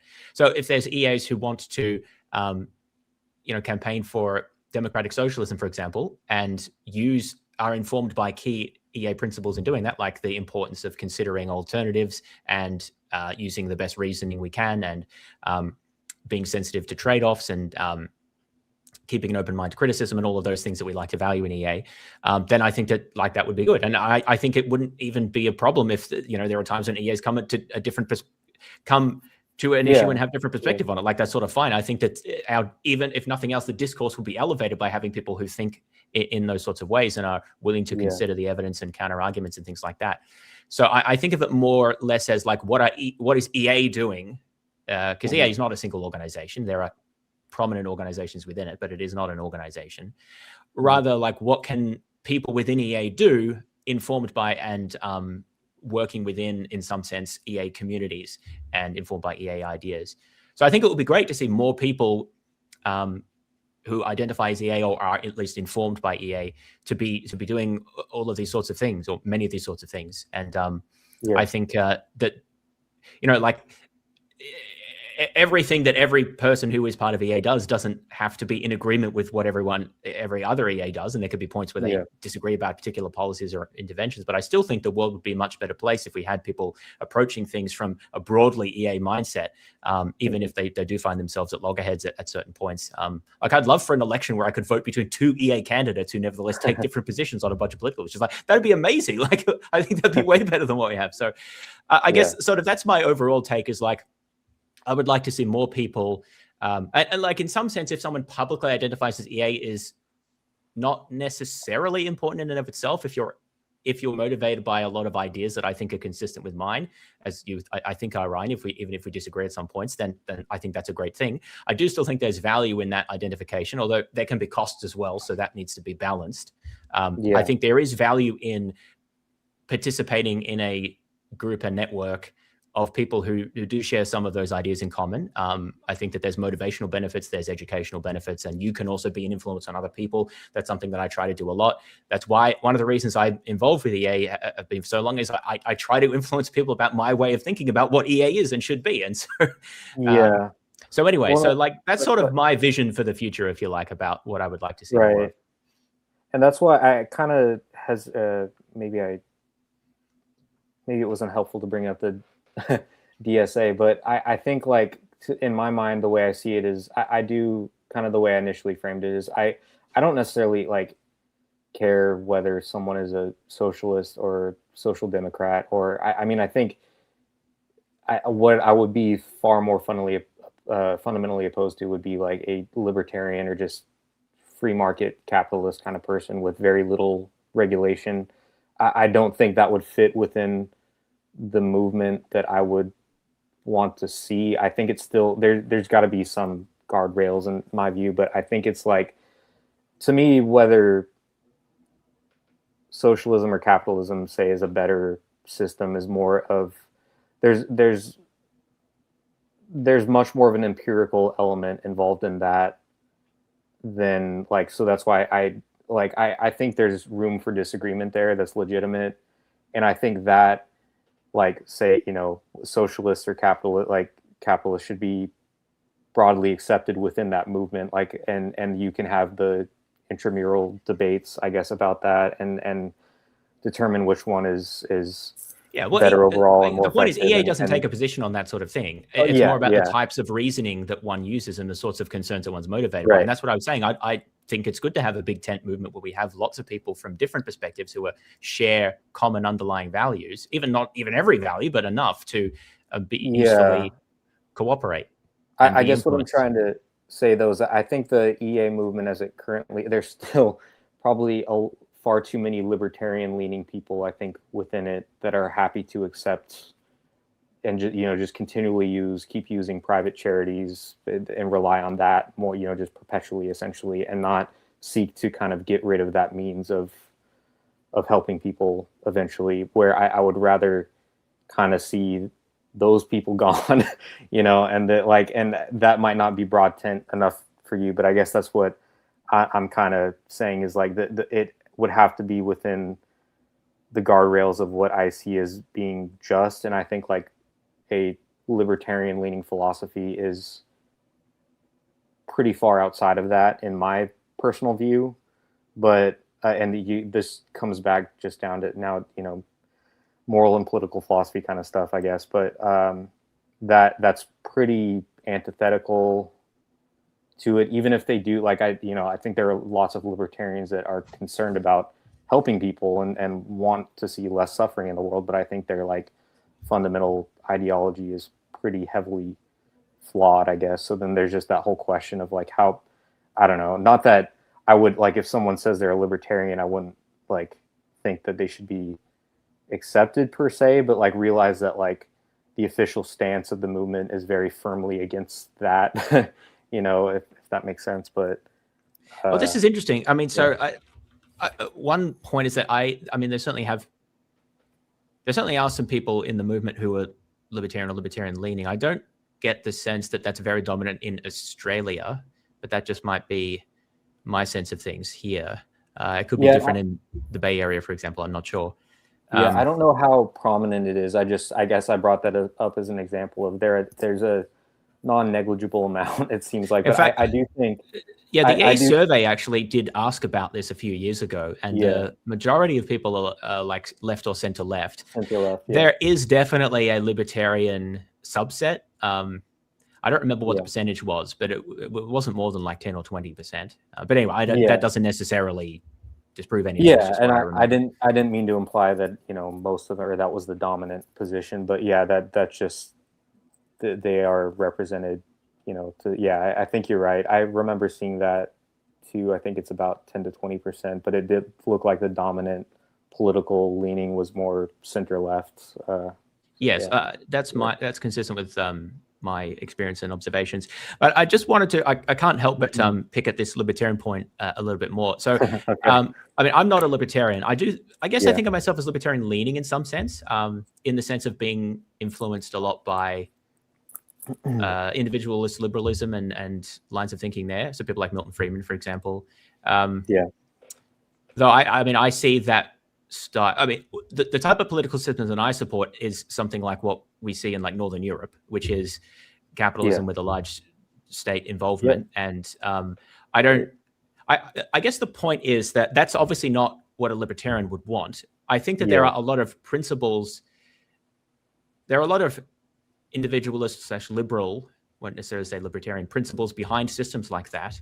And so I don't see, I guess what I'm interested in is not necessarily like exactly what do you agree with and what do you disagree with me, but the point that you made about like you had an issue with libertarian minded people even sort of being part of a movement that you were part of, seemed to be the way you framed it. And I'm curious about that because I can see you disagreeing about certain things, but why is it so much of a problem to you? Or like what aspects of libertarian thought is like so antithetical to things that you see as core?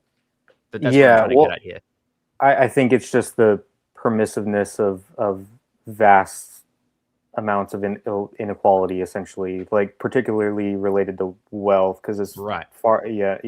That's kind of what it like. It seems like they're not even interested in trying to lessen that gap. It's just like, oh yeah, this is the best system. Like they see it as the most fair and just system. Well, libertarians don't. Well, I don't think that inequality is an inherent bad. You probably disagree with that. But libertarians particularly aren't concerned about wealth inequality in itself.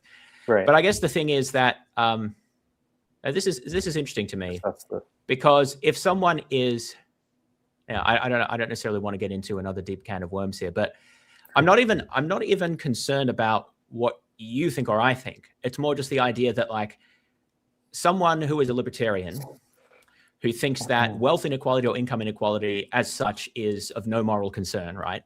But is still concerned about trying to make the world better in a bunch of ways, right?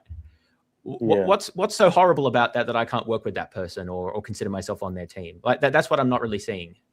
Well, I guess I would want to be careful to say that I think that like I'm totally fine with like people who are individually libertarian leaning or identify as libertarians being part of this hypothetical EA movement that I would want to see. But then I would just say, I mean, it's probably going to be pretty fundamentally opposed to a lot of the things that they care about. Like I'd be happy to see them in and supporting us, but I'd say they're probably being inconsistent with their ideology. Well, people define libertarian in lots of different ways. Like Milton Friedman is often identified as a libertarian figure, but he supported all sorts of government interventions, right?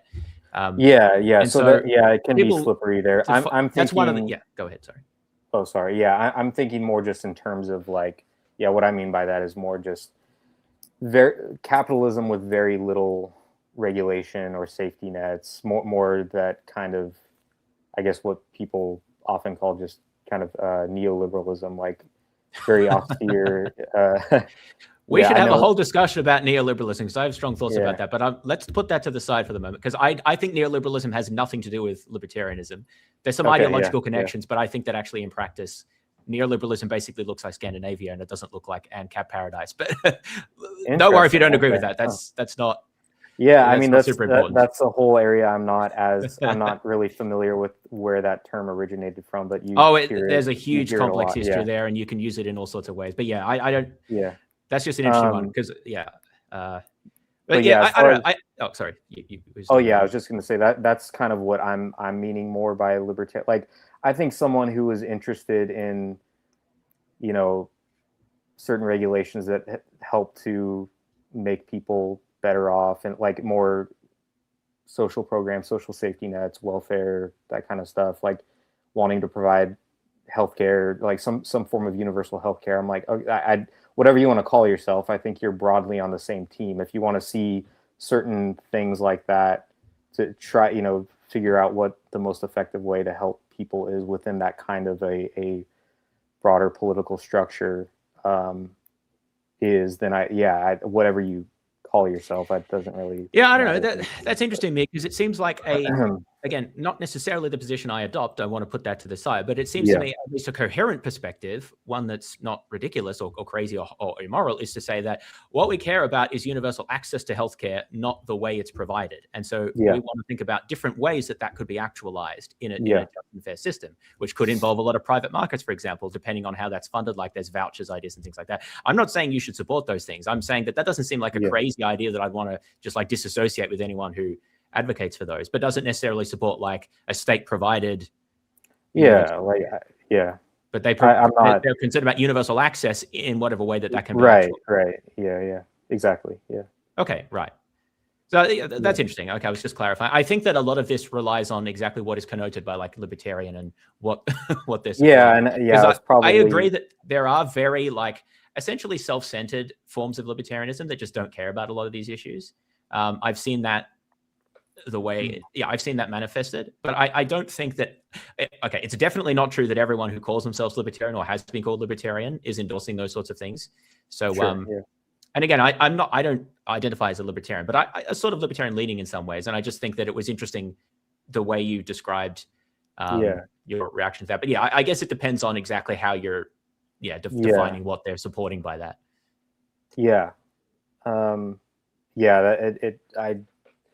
Political labels like that can be very fraught. Like I hesitate to even know what to call myself lots of times because I think if I maybe something that would be closest would be like progressive, social democratic / I was going to say, you sound like a social democrat to me. At least that's what I was saying. And I'm happy with that label as well, although I don't usually use it. So but then there's always that liability of people. People have tons of associations with any political label. It's always difficult. But it's interesting that maybe that's an episode for another time where I can talk about how I think about these sorts of labels, because it's interesting and it's fraud. It's the same with socialism, or there's all sorts of right. issues about how you think about that. If you don't mind, real quick, like a little aside onto that I didn't consider myself socialist for the longest time, and I'm not. I've been looking more into that as well, and various different socialist or socialist leaning systems that I think broadly, like when these things are talked about in the abstract, I think a lot of people think like, oh, socialism, it has to all either be central planning, no markets, that kind of a thing. But there are lots of different forms of socialism that I think should legitimately be called socialism. Like market socialism is a thing, for instance, that like lots of people just ignore even that, or don't realize that that's a thing, or don't count it as socialism. But I think it genuinely should count, and that's a very interesting one that I'm very open to. But there's lots of empirical questions to me about that sort of a system, but I'm very open to it. It seems like there's some broadly market socialist kind of system that could potentially work very well, be efficient, and preserve a lot of the things I think that we should care about, but while still also equalizing power and wealth to a greater extent than we currently see. And so I'm very much sympathetic to that, and kind of looking into like that if I was to, I'm not in this kind of career right now, but I would love to kind of spend my time thinking about different ways to kind of create systems that is something more socialist leaning, because I think like in principle that does align much more with my kind of egalitarian political philosophy. But then the question just becomes, more like, how well does it actually bring about the things that I want to see in the world, as opposed to more just regulated capitalist kind of system. And I think that's where I'm kind of like on the fence between those, where I guess just for safety's sake, I kind of default to more of a social democratic thing, because I think there's been very clear evidence of that working very well. And we have good models for that. Yeah. Whereas market socialism or something more adjacent to that has not. We don't really have any real world examples of that. Yeah, not large scale ones. No. Yeah. So. I think there was some experiment. They wanted to experiment with that a little bit in the Soviet Union, but that was Brezhnev didn't like the way that was going. So there's an interesting book that I read about this. But anyway, I can't remember the name of it though. That's not very helpful. But anyway, maybe this is fodder for a future discussion, because there's so many interesting thoughts around there. Just to mention a few. So people, when they hear socialism, I think most people connote that with state socialism and specifically Marxism, even though that's only one very specific type of socialism. And it's true that historically it's been sort of the dominant one, at least in the governmental position, but we shouldn't conflate that with the position as well. I think it's important, just as like we shouldn't conflate libertarian with, well, insert famous demon libertarian, we shouldn't conflate socialism with like Stalin or something like that. It's important to see the broadness within a lot of these traditions. And that's one thing that I bring up a lot, is that there's all sorts of things. There's all sorts of ways we could organize society, and then it has been organized historically, and ideas that people have about it. And it's important not just to like use cheap caricatures or easy associations to dismiss other views, when there's a lot of potential variety there and different things we should think about. And the idea of combining markets with socialism is interesting. Like socialism, I think, is in some sense anti-capitalism, but like, can you have markets without capitalism? This is an interesting idea, and I think one that hasn't been explored enough. Another thing that I wanted to mention, I can't help adding here, is that I think that the way in which a lot of people think about capitalism is just very wrong. That I see, and I think that this is increasingly the way economists think about it as well, is that, if you can permit me just a little bit of a rambling here, is that it's I think that this is actually the way libertarians brand it in some way, which is sort of such to them. Whereas capitalism is sort of what happens when you just leave people alone and to do whatever they want, and you get capitalism. And then when you want to fix the problems that arise from that, well, the state comes in and regulates or taxes and things like that. I think that that's sort of like, and then people disagree about how much. And like, capitalism could generate wealth, but it has all these other sorts of problems. And then people disagree about how much the state needs to step in and tax or regulate. And then some people say, nah, it's too much of a problem, we got to get rid of it completely and run things differently. I think that this is something like the idea that people have about it. And I think that that's almost completely wrong. I think that capitalism is a very specific social institution that can only arise at any scale through a particular set of state policies and institutions. And that there is no such thing as like a pure capitalism, that there's just different forms of capitalism. Capitalism being any economic system that's on which the means of production are primarily privately owned and operated for a profit. That's what I mean by capitalism. But there's many, many different varieties and many ways that the state can choose to even constitute like corporations or constitute ownership and define property rights and things like that. And those have very different outcomes. And we shouldn't even think of it as like capitalism is what you get when we leave people alone and then the state regulates progressively. That's not even true. Like, it's just, it's more like capitalism is one form of economic system which will always exist, at least at any scale. You can have small scale markets without any state, but not any like modern capitalist economy without a state. ANCAP's crying in the corner, but like, I just think that's impossible. But then the question is, what sort of society do we want to have? What sort of regulations, what sort of legal framework, what sort of institutions do we want? What sort of capitalism, if we want one, do we want to have? And I actually think that there's, I guess my then further point would be, there's a lot of versions of capitalism that achieve a lot of what socialists want to achieve whilst maintaining private ownership of property and operation for the profit market. So again, there's a lot more to say to build that up, but what I wanted to emphasize, it's a different way of thinking about things, I think, than just like sort of thinking about libertarianism as like unfettered capitalism that needs to be reined in. There's kernels to that, but I don't really think that that's the way things are. It's more like we have a choice about the way in which we institute capitalism. And it's not like there's a pure form that's out there somewhere when the state just leaves it alone. Like that's I think that's just wrong. Anyway, end of my little sermon about that. That's fair. I think I was a little sloppy, I think, with how I... No, that's right. I mean, what I said is intended sort of a critique of libertarians, but also of like some people on the left as well. I think that there's some more nuance needed here. But not that one can't critique capitalism or anything like that, or be in defense of it, but I think there's a need for some more nuance about what we're talking about and what that looks like. Anyway, it might be some good for some future discussions. Yeah, well, yeah, thanks for having me on. I really appreciate the discussion, and seems like we agreed about, I mean, I thought we would agree on a lot, but I think agreed on a little more than I expected to, so it was useful. good. I think it was useful to help clarify where there was disagreement. So maybe I'll just summarize.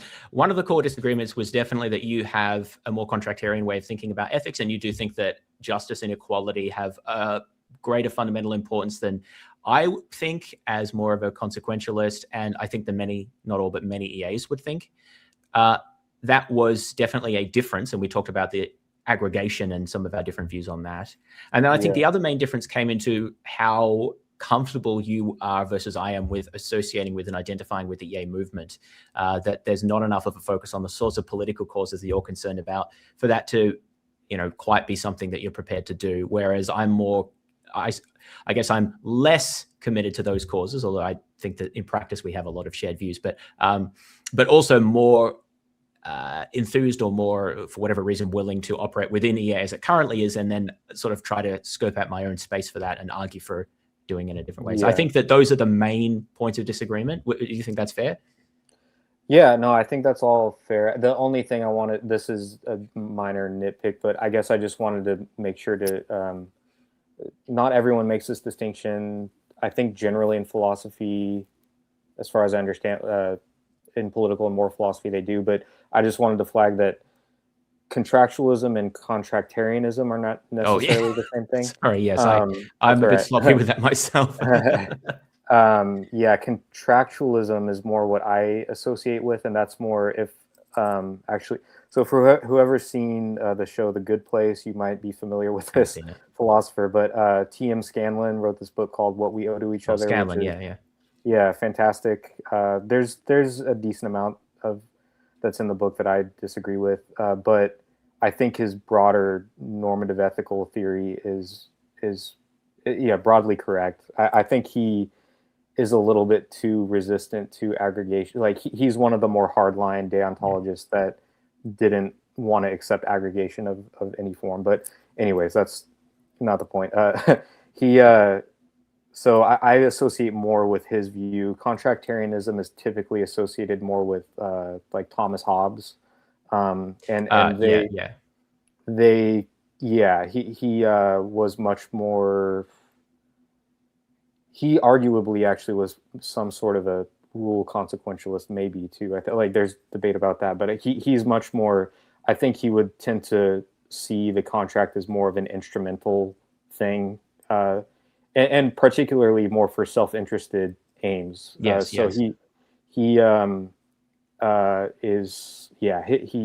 a very different emphasis, and the way he understands the idea of the social contract is quite a bit different than someone like Scanlon or myself would understand. Right. Yeah. Thank you for that. I'll have to be more cautious with that distinction. It's very annoying that the words are almost exactly the same. Yeah. It's not. It is annoying. Sometimes I think just. Yeah, in philosophy, there's lots of things where I'm like, why did they use this word for it? This is too close to. But anyways, yeah. Cool. Well, that caveat aside, thanks. I think that's a fair summary. So thanks very much for your time. It was a really good discussion, and hopefully that was food for thought for listeners. Is there anything that you wanted to promote while you're here, or say anything else about yourself? I don't know if you do anything online. No, this is actually. I mean, I'm not really very active online. I listen to a lot of YouTube videos while I work or podcasts and stuff like that. I'm mostly just a kind of passive or listener and not really actively just in involved case that there was. I thought I'd I appreciate it.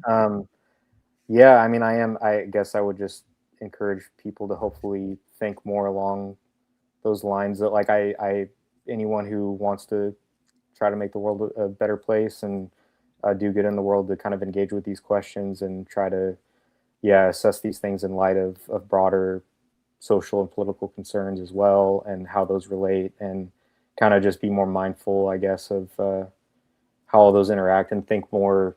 Well, I guess we didn't really get into long-termism, but I'm not anti-long-termism. To be fair, I guess there's a stronger version of. Sorry, we don't have to open this whole can of worms. Maybe another time. But I definitely think future generations matter, and we should be thinking more long term and about future people and future animals and stuff that will exist as well. But kind of think more long term in that respect as well, and think about what kind of world we ultimately want to be working towards. And yeah, 100%. I think that's a good place to end it. I encourage everyone to be thinking seriously about that question, and then acting on what you think as well. If yes, you know it's informed by sincere moral reasoning and good evidence, then I think that it's important to place those into action. And that is something that I do value about EA. It's not just theoretical. We do try to put things into action imperfectly, of course, as we've discussed, but that's one thing that I do value about that. So if anyone else would like to chat with me about EA, I mean, in an informed and courteous way, as Ryan has here, then feel free to reach out to me. I mean, he just sent me an email, so you two can have a chat if you're interested in that. I'm yeah, like this is something I'd like to do a bit more of on my channel. I know mostly I focus on the religious and philosophy stuff, but this is, to me, that they're two aspects of wanting to think about how the world works and how to improve it. So I like to talk a bit more about this, and it doesn't just come under the rubric of EA. That's one aspect of it. But anyway, if people are interested in that, let me know, reach out to me or suggest things that I could discuss. Very interested in doing sort of more of this content. But as for today, thanks very much for coming on, Ryan, and everyone take care. We'll see you around next time. Thank you. Appreciate it. Thanks.